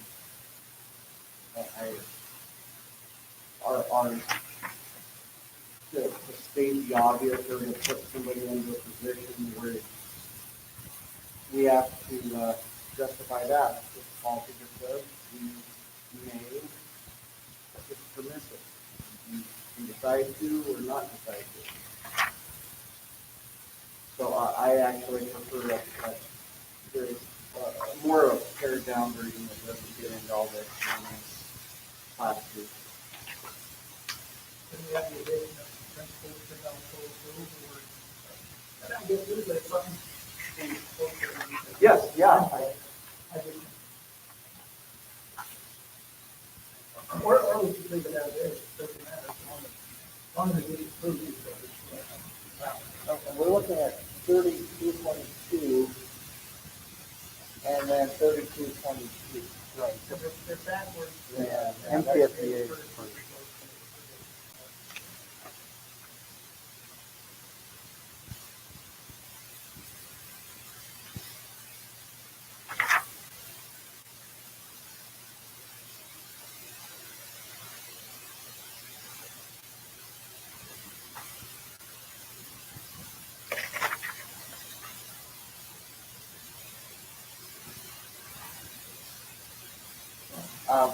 Okay, so go to the amendments. And this, I think that our policy with the strikeout needs the electronic media, as well. Better than the NCSBA policy on this, this is personal, correct? Yep. That's my 2 cents for it.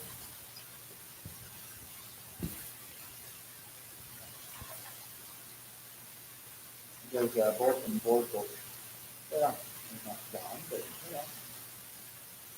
the digital bulletin board.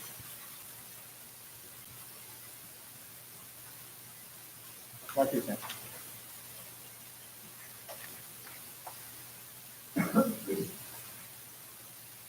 Yeah, I agree with Sean. I think that third line should be included for this policy, either to limit or to allow. Oh, okay, I agree. What's the, I mean, what is that, what is that? Is it the policy to distribute materials? The limit is struck. Struck or Well, highlighted? just highlight. It's just highlighted. I use a different color highlight, so I know which ones we are doing second reading, which ones we're doing. It's a blue highlight. I was not certain. Okay. All right, I think the first sentence could be struck, the distribution of materials from outside station. This is considerable time, considerable amount of, so let me say this again.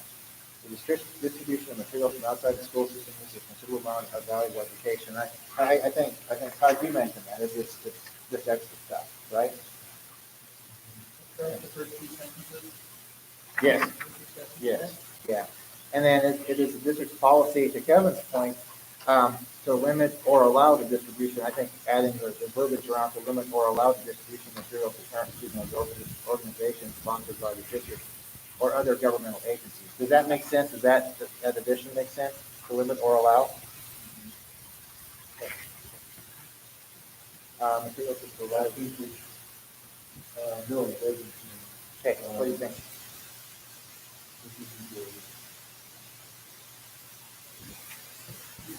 Or say the district may permit the Okay. distribution of materials to parent organizations sponsored by.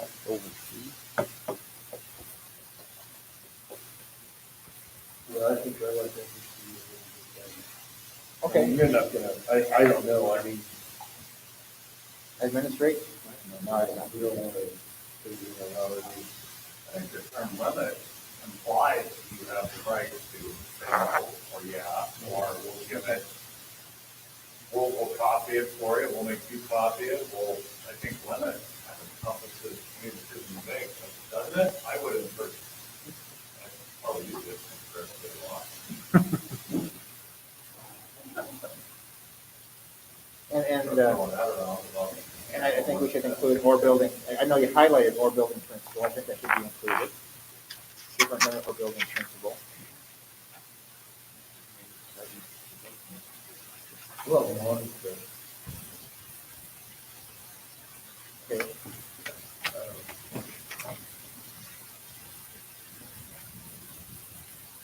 because I, when I recommend it, it's not gonna, to me, it's like, not gonna happen. Yeah. The speed limit still allows you to go, it just limits you. No, that's why they define how much you can go. Yeah, That's why the newer version uses the permissive may allow. There you go. So that's kind of where we're, Monitored. after all of those, we're kind of back to whether it's in the newer version of policy, if we refer to building. And then strike the last sentence, the last paragraph. You're right, I More familiar with it. but, in one respect, the limitation aspect, I think, certainly connotes that we're kind of like signing up for email, are you gonna get an email every single day kind of thing? No. So if we have parents and household contact information, and because we've got that, doesn't mean that we're a conduit for anything that comes down the way. So,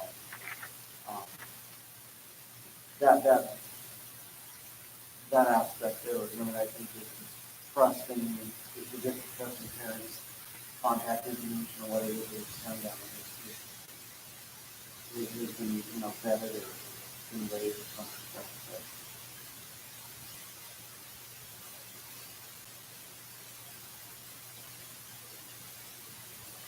Okay, so I'm still, I'm. so I think we're leaning towards the MTSBA policy, is that correct? At the end of the day, if you take the additional text out of our current policy, which We basically end up we are there with the additional building. adding a building principle. Hold on. Existing. No. We don't have sponsored by the district or the government. Substantively, so.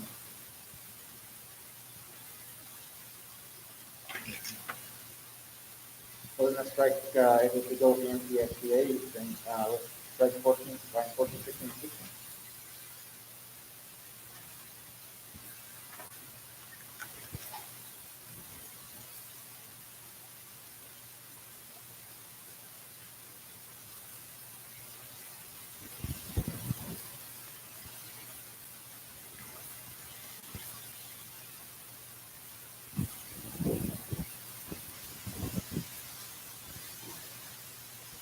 It's not a big deal.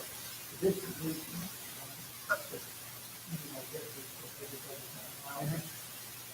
And the ones that we usually say no to, we say, well, can you just give us the first and second grade goals? We had a hard time doing that because that target only a specific group.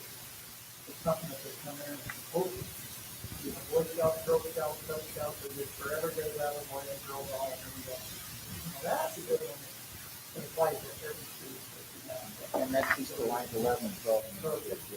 Those are the kind of things that we use with the list. Yeah, would we just really say the area would be fine. That becomes cumbersome. Hosting, that's the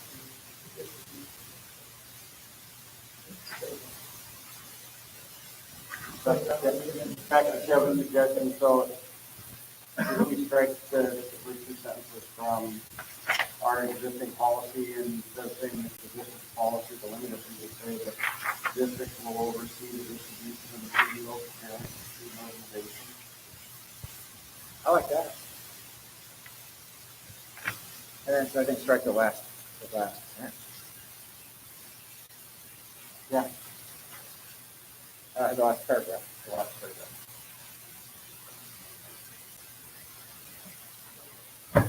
Since Strike the this last is an existing policy with an amendment, probably. Strike that last sentence that's highlighted. Yeah. Yeah. Yes, unnecessary. Yeah. Yeah, because that's a no-brainer. They're taking it back to. That's not gonna happen anyway. Correct. Yeah. Rather than being reviewed, we're gonna end up making it a first reading and then have to address it. Okay. Yeah. So we're going to strike the first two sentences. We're going to change the word limit to oversee and strike the last sentence, last paragraph. Is that correct? Yes. Okay.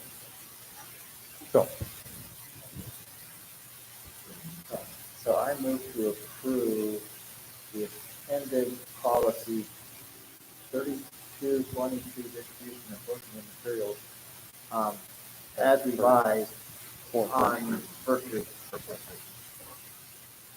It's been moved and seconded to approve policy 3222 as revised for first reading. Any further discussion? All those in favor, please say aye. Aye. Aye. All those opposed, motion passes.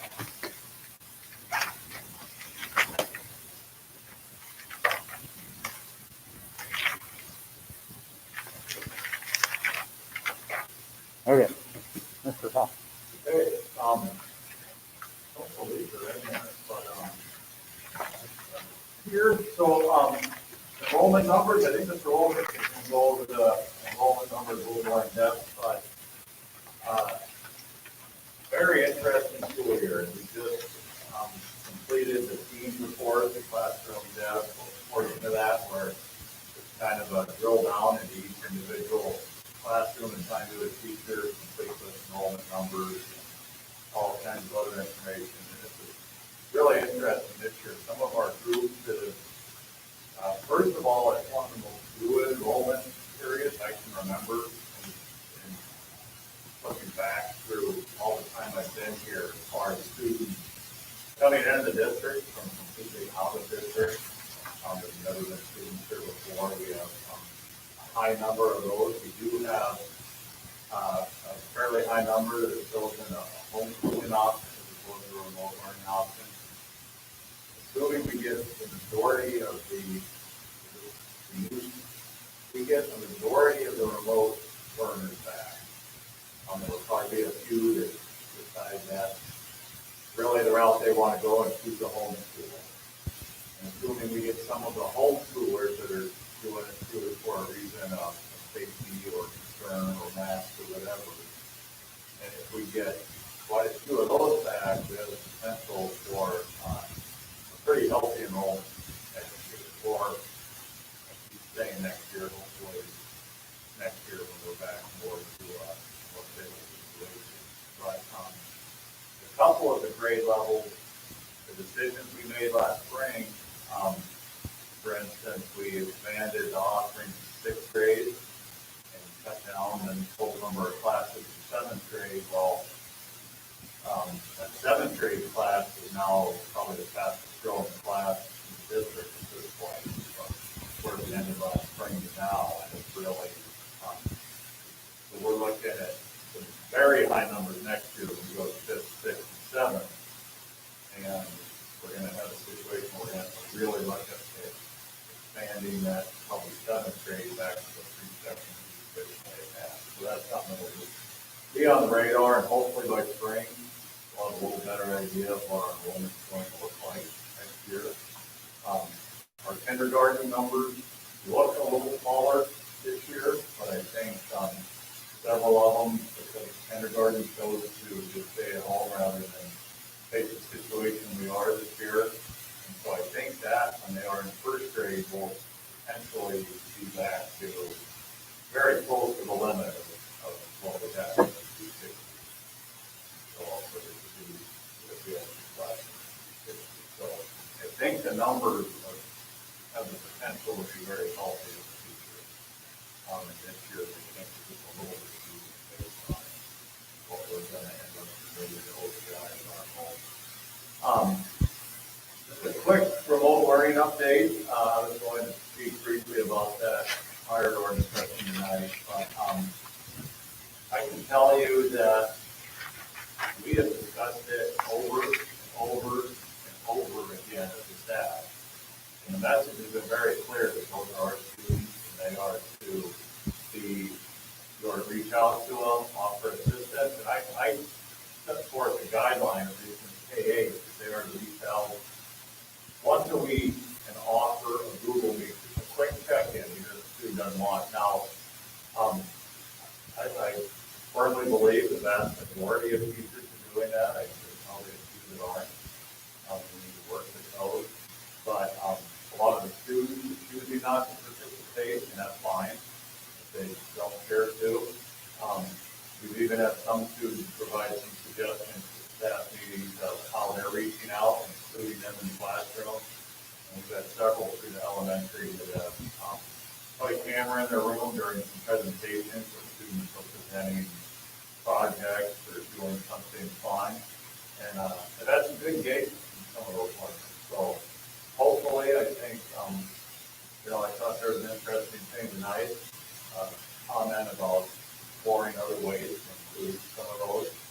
And I'm not talking about sports or extracurriculars, but I think there's some ways teachers can include those students in the things they're doing in class. And it's a fine line for us. I think some people that aren't familiar with the remote learning that we're using, because with that Accelis program, they're not necessarily, we might be doing, let's say, fractions in math class. They will do fractions in Accelis, but they might not be doing them now. So inviting them in for a particular lesson or a particular engagement piece doesn't always make sense for those remote students because they haven't done that yet. So it's not as easy as just, hey, have them join you for this, but we have had several teachers that have been creative in what they're doing and tried to include them, and I certainly commend those teachers. And I think we are going to continue to improve in how we're doing that. I can guarantee you, the start of the year it wasn't perfect. It took some time to get going with that, but now I think, again, most of the teachers have a routine where they're meeting the students and offering help and setting up some additional help sessions as needed. And I guess, when we do our newsletter or whatever we do, we'll certainly try and get the point out there that, reach out if you're having difficulty in providing it. We do want to include them, and certainly we want all back to them.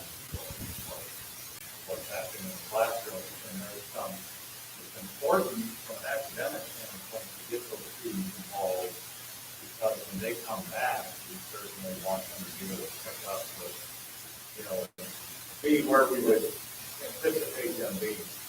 And I do think the the feedback I've had, it's been a little mixed, but some parents really like it, others feel like the students should be challenged a little more, or feel more work with it, but in a couple situations, students have really worked and done it, and those elementary teachers have supplemented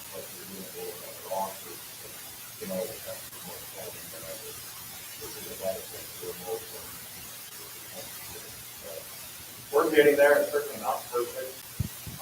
Good suggestion tonight, I thought, and we'll continue to go through that. And hopefully, I know, it's not good.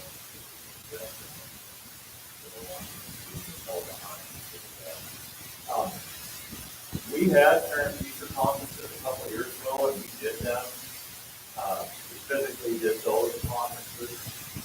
For the 3 through 8, we scheduled, went through the alphabet and counted out the number in each grade and set up designated hour-long slots, not particular appointments, but hour-long slots for parents to come in. The very, like maybe comments of a few things we've done during this pandemic that probably make sense to continue doing, and I think that's one of them. The feedback I got from parents and teachers was that it was much shorter wait time, much slower, less crowded, and felt comfortable with things. Teachers, for the most part, I think felt comfortable with they had one set of parents at a time, and we had families with limit the number that came with them. Probably the only real negative to that was that the time slots started kind of early in that afternoon, and part difficult for parents who are working to make that, but we did. Hopefully everybody got the message that we tried to encourage those people to come anytime, anytime. I think that's a practice we could possibly try to fine-tune in the future.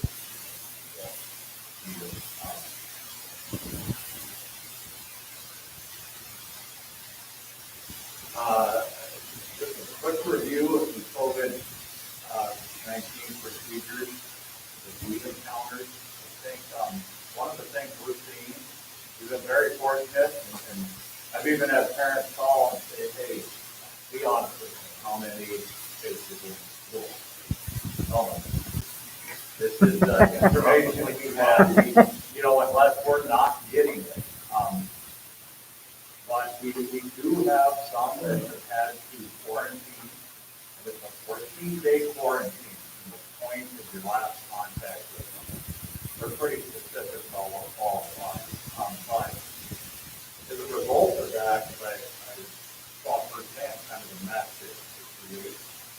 And it's very difficult. Our county health nurse works this very well, but it's an overwhelming job. If you start getting multiple cases of contact tracing alone, it very quickly become overwhelming. So what I've kind of encouraged teachers, I didn't tell them they have to, but to consider when they see students in class, and there's some problems associated with this, but do the best they can to consider at least getting students in the same social groups together in class or near each other. And if they're already exposed to each other, maybe, then we can maybe a little bit, if there is a case, then kind of limit the number of people that are, we're never going to completely limit that at school, there's no way, but I think then it could possibly limit that circle of people if they sat next to, kind of that whole, this group of kids in one class, this in another, to kind of,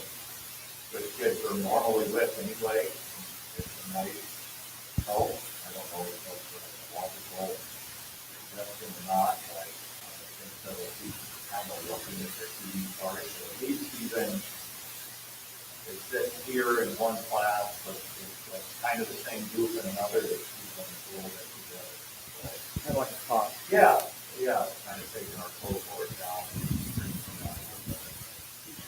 So that's probably the lesson I learned from our case here was that the contact tracing, especially not consolidated, hard to identify. We know what to expect now when we get one. And the parents have been awesome. You get in contact with us when there's been, and it's so the number of cases in the county, a lot of our families, they interact with families in other places, with parents on the weekend. Parents are really good. If they know their students been in contact like this, we've had a few that probably gone above and beyond and taking their kids out, and they really didn't meet the requirements and have to. And the message I've given to parents when they call and ask, if you have any reason to be concerned, or you don't feel comfortable that your students might not have been exposed, keep them home. We'll work with you. Yeah, we're always on you to have your kids in school, but we're really encouraging you to be on the safe side for the most part. I think at least when kids could have been exposed, parents would even or helping us out a lot. So are there a lot of kids that just have colds and they're staying home just until they can kind of So, get a better feel for it? We have. I think we're seeing parents probably more than ever when their kid doesn't feel well, keeping them home or asking to drop a little bit, and that's good. I know I've done it. I don't know how many times where your kid is going through cold or ill. And my fear, I do have what I think is a really legitimate concern, and that's that I think a lot of, not necessarily parents, I think parents want to do the right thing. The students will not always be honest when they don't feel well, because if you're involved in sports, if you're involved in activities, or if you're serious about schooling, or even just nice to be here, it's easy to say, I think people probably don't want to go get tested as much, because then you have to wait for the results. They have really improved on, you have to be out. And I just worry that there's going to be some issues with students that maybe workforce contact, that don't speak up because they're forcing to get quarantined. This is very inconvenient to parents, not elementary things, but for now, I think parents are doing the right thing. I think our county health is planning ahead, certainly informed us of everything we need to know of. I hope to say that I'm a believer myself that the things we're doing in school, not saying we're going to keep it out of our school, but I think the things we're doing are helping prevent the spread of it in school. Yes, the students can get exposed anywhere, but hopefully their hearts maybe can spend or help slow us here. Thinking about, why you doing stuff in school, or they can be doing in public. I think so. I think a lot. And that's something I think teachers try to do very relatable, but pretty clear. And we've had a few, I'm guilty of it, I get a little, with my patients with the mask and kind of freeze over all of it. But I think, overall, the staff has done a very good job of explaining why, and making it an educational thing rather than a mandate, why you need to do it. The thing if you want like working plan, you don't want to continue, then wear your mask. If you don't, this is what's going to happen. But we've talked to the staff, to in turn, I think, talk to the students about really trying to talk to outside of school, because your actions outside of school are going to follow you. I think that education is pretty good. I think students understand it. And I'll say it again, for the most part, if you get into junior high, a little more of a battle with a handful of students. But the younger kids who we were so concerned about that, we can't keep, they've been fantastic. They really had a parent one of the day that they give it all for that.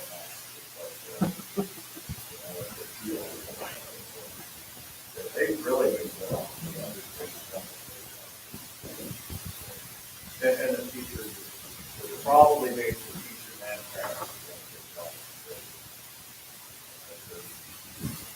pretty positive feedback. Parents don't necessarily take on that.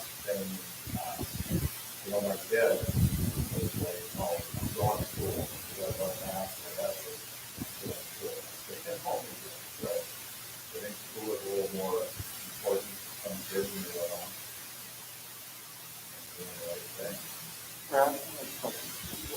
goes back a little bit to our parents' question concern about the treatment of our remote learners and this perception that they're being treated differently. You're not our students. This is like the second or third time, and I know this is at least the second time that I know the discussion has come up with you and Mrs. Hebron, we're talked about it, in Kathy and whatnot. I guess my kind of semi-direct question is, that in your estimation, I would expect you to go through your staff and highly respect you as a vet on things like this. But at what point does this issue of treating our remote learning students differently, where's it transcend when you're doing a professional development issue and kind of disciplinary issue? That's a really good question, and I think, as we know, there have been some teachers that we needed to give some suggestions on how to do it.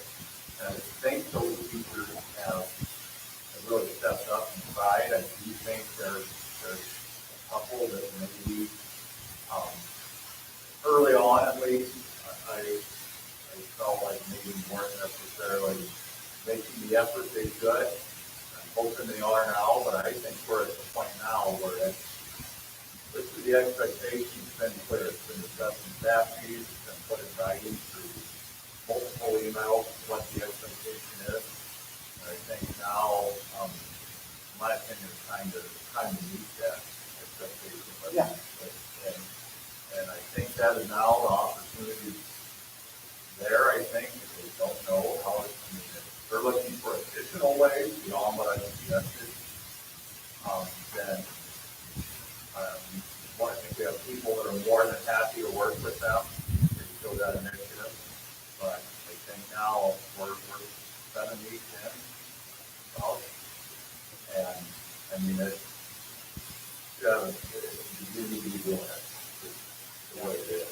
Well, and that's actually where I'm at and what I believe, and that's why I would hope that maybe for the parents who have remote learning kids, if that is communicated now, yes, this is the expectation, and that the carry through on that expectation is going to be evaluated from I think that's the best answer that we can give. I mean, we don't want to be, take it too lightly or have an opposite head kind of a swing on it. But, I appreciate that. So yeah, the expectation is not fully about. We have asked teachers to document their meetings with them, at least 2 times that they've been on there, and the invitation was out to the students. And not all students want to take advantage of that, and that's fine. Not all parents do, but I've asked them to at least document that. So part way for us to know, if I come and ask, hey, oh, you've done this, and do something, it's really verifiable. And I don't want to give the impression that, teachers really lost the idea that they're doing something throughout the year. It's fine. Part of it is for their own, so the parents can't say, well, they haven't. We can say, yes, we've offered, and your child has shown out of 10 times be healthy, and child will show the first one and everything back. And I think that's important. And all the emails with those, so the parents can see that information, my understanding. And they email, they can the parent and the child through the adult program. So I think that's an important piece too, because kids are kids, and a lot of them are going to go, no, not it's like when they take homework, but if the parent knows, See what you want to see. hey, Friday at 2:30, your teacher's going to be on there. You need to get on and ask about this one, then I think that helps. So, yeah. And I don't want to make it sound like, gee, we're going to nail these teachers, but they need to be doing it. The expectation has been very clear. hopefully they all are, if they're having trouble, I certainly hope they will have some assistance that we can find to it. But I do think, and I could be naive, but I think, and I've seen quite a few of them use this. So that's why I believe it's happening with the vast majority of I hope. The only thing I wanted to add to that is that I've had several people reach out to me for assistance with technology related to the on-the-go program. And then also there's been some times that I've gone with that, people go on the prep hour and they set out the prep hour for use for themselves. They have no excuse for people. I know that from my experience, they're trying very hard. Some are doing it, having them join certain classes. I mean, I've really been, I will tell you, I've been impressed way more than I have with what teachers are doing. But as you guys know, a few people not doing the right thing really has been a negative shadow across some other things, you know, and do the work that they're doing. So hopefully we can get everybody on board. I think the first is overwhelming the teachers. Wow, that it has to be this too. We just got to keep reminding them that the alternative is to do it all day, every day. So that class, you know, having them join your class is real great. Then they remember all the other things. And maybe after you get some mileage, you know, under the belt, so to speak, with the self maybe those intersections in curriculum, you know, you can kind of plot those out a little bit more in advance and you know, try to work those things in, you know, and be intentional. So, yeah, and I do think some of it early, you know, just the logistics of it early was tough. It was, in the teacher's defense, it was a difficult year with all the different changes. That I think there were some that didn't quite get going as soon as they looked. You asked them if they would have liked to do it, but I think, you know, now, I mean, we've heard the comment that somebody has stepped in at all and not that I think really quick question around Excellus. Now, just so I understand that a little bit better, and just more of the kind of the modular perspective of it. So, so I guess my question is around our curriculum in the classroom has a certain sequence. Okay, so it has a sequence. Now, the Excellus curriculum, from what I'm understanding, that sequence may not be the same. That's correct. correct. So what the issue is you can't have, it's difficult to have students bounce back and forth, meaning you either go on-site or off-site. Because of the, it's problematic to try to bounce back and forth. Would that be correct to say? Yes. Now, so with that, does Excellus, is there a module structure so that it's scaffolded from through an entire semester with a series of modules, or through an entire year with a series of modules, or are there subsets that cover certain topics that you can bounce back and forth and kind of restructure, if you will? For our level of expertise with it, it is what it is. Okay. I think there might be some structuring you can do, but we're not there yet. Okay. So what I've explained to parents that talk to me about it, it's almost like if they want to switch at this point, which several have in the last week, it's almost like transferring to a new school. And because, and as I've explained to the teachers, it's almost like you're teaching out of this book, and then all of a sudden they go to another school and they're teaching out of this book. And if they switch in the middle, there's going to be some overlap or some gap, one or the other. And we're all, the idea is we're going to end up at the same place, and there's going to be some slightly different outcomes. Or you're teaching pre-revolutionary history versus World War II history. And actually, that is a, like, they don't have Montana history, right? We have to do an equivalent 7th grade social studies. basically a whole different history. There were some other state history, but I don't think that was probably appropriate. And there's a few that are not even offered. We have nothing to offer for them. So it's well. I wonder if in the future, and I don't know if there is a future to that, but I wonder if it'd be valuable to somewhat, if the South has sub-module sets, if you will, I wonder if it'd be worthwhile to take a look at what those are and then align that curriculum with ours or vice versa, or somewhere in the middle. Yeah, I move forward. It never hurts to explore that, although I'm very much hoping that this is a one-shot deal, and when the pandemic's over, remote learning is, and there's certainly, you can make a case for a lot of us to do well in this time. To me, this is it's a sail over from the pandemic again, and we're back, we're going to school, and at least for what we're doing, because I think it's either that, or there have to be people that are specifically remote. And I just don't think that, I don't think we're getting the best of either world. Well, but let's say with year 2 of COVID-19, or year whatever we do on next year, and we have to, I think we'd be familiar with it. Well, the only thing I can say is within higher education, what I'm seeing, it's really kind of a cultural and organizational shift in our behaviors as what they were and what they're going to be. So I don't know. I can't say as we'll ever go away from a for-profit education model, like yourselves. To some extent, at least as a supplement. Yeah. No, and the truth be told, that's what the design originally was. Yeah.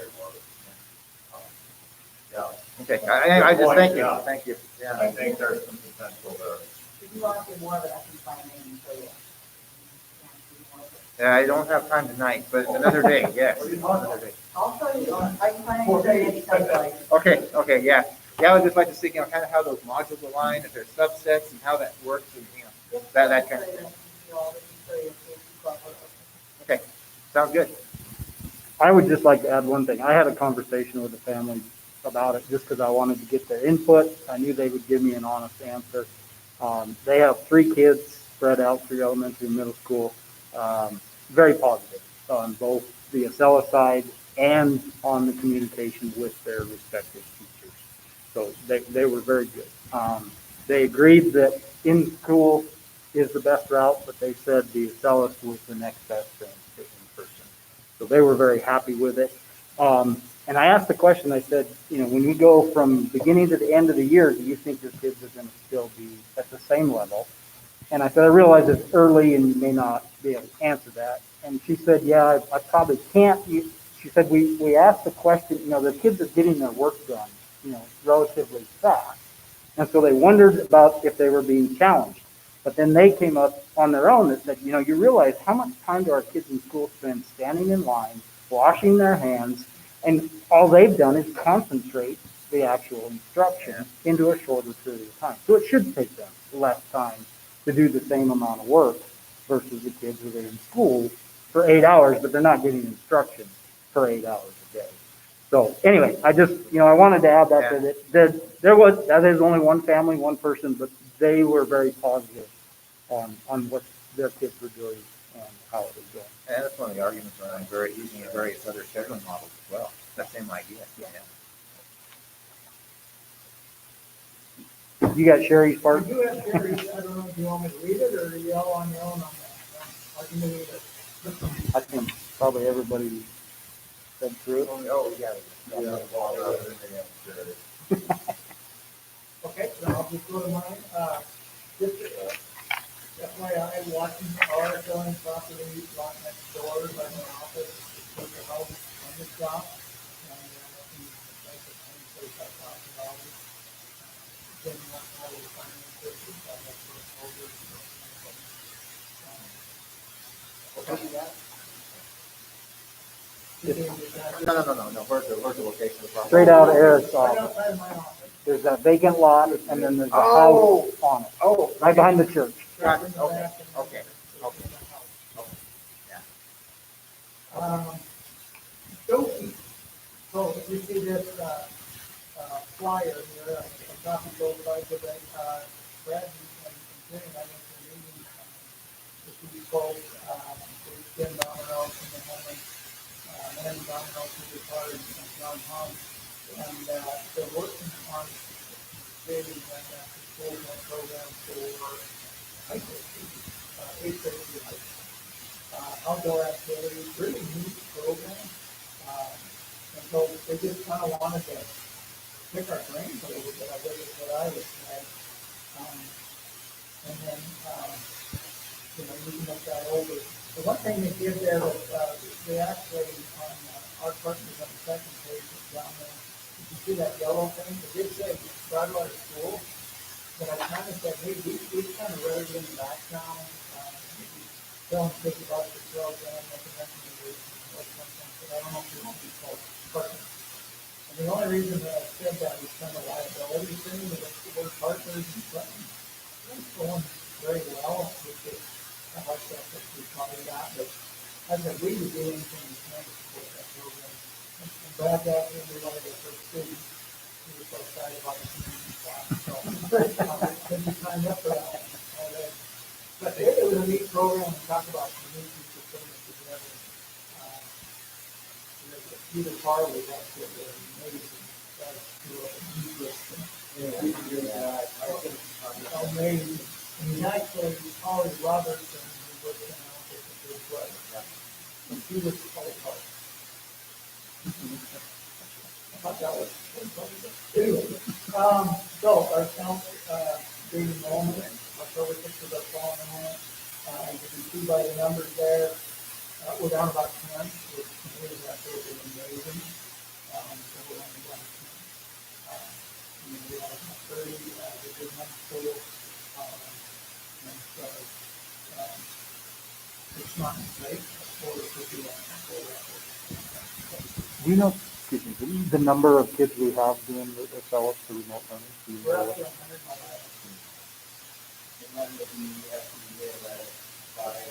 yeah, we're probably more than that now.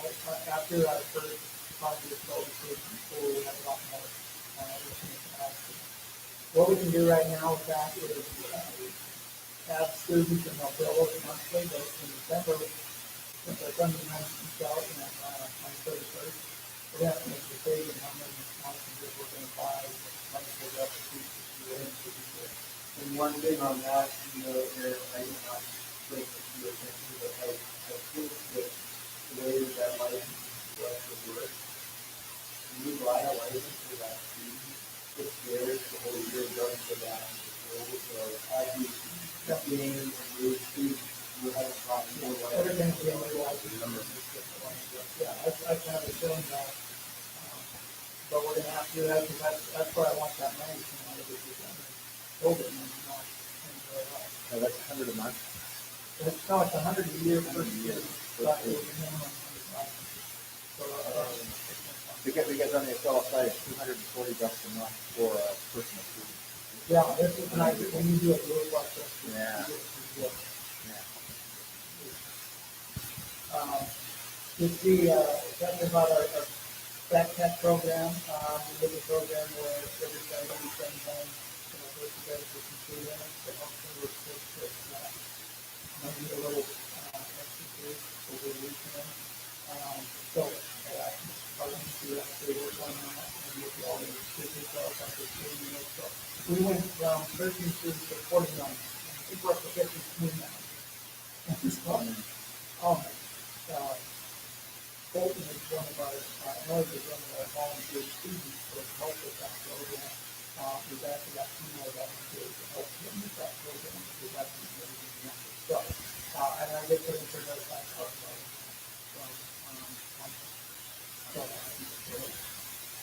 tomorrow, Jim Riddle and I are going to meet with local summer and a salesman for solar purifiers. That's what they kind of bring up the idea, and that's what we got first living within and something technical. You might want to do it. The purifier actually was still something like 99.5% of all COVID. I just want to look at it and get some idea of what prices they have in business. It doesn't have to be 20,000 square feet. You know, they have small units like you did last year. Being that we don't have any other spaces in the elementary or something, this is something to look at. Being that we do have some funds together, it might go away. Might not be a bad idea to do a thing to affect.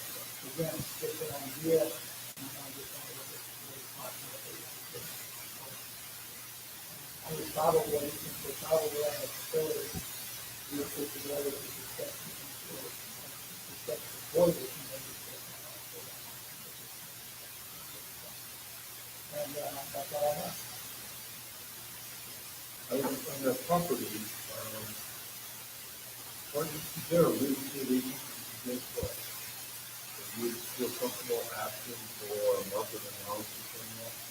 It does give you, without doing full blown appraisal, if you at least know exactly where, it seems about right, I don't know where the distance is at, I know it's right. But I don't even know if they'd be able to do that right now, but it might be, give us a benchmark. Oh, I think we can definitely talk to them. Yes, we're happy to do it.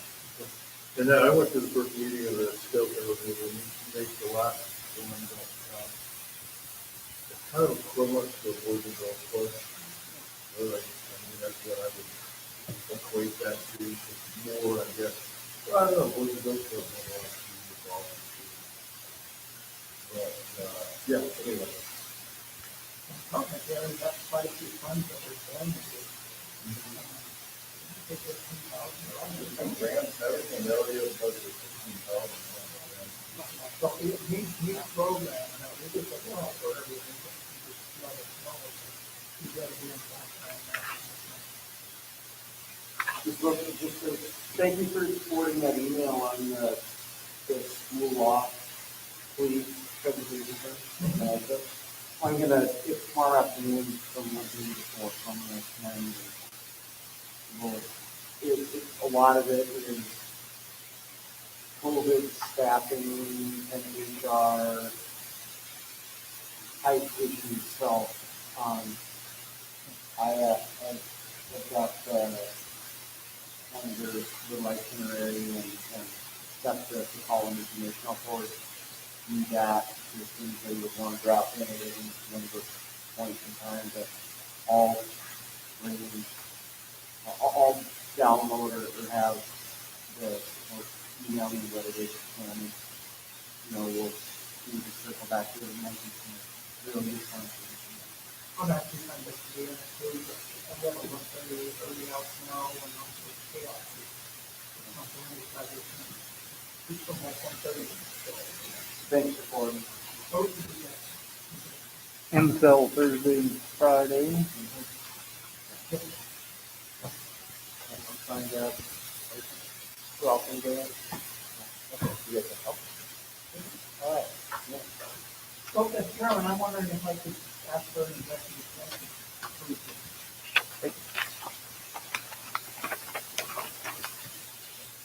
I got it. Yes, I will definitely. So I have determined that the next matter to come before the board for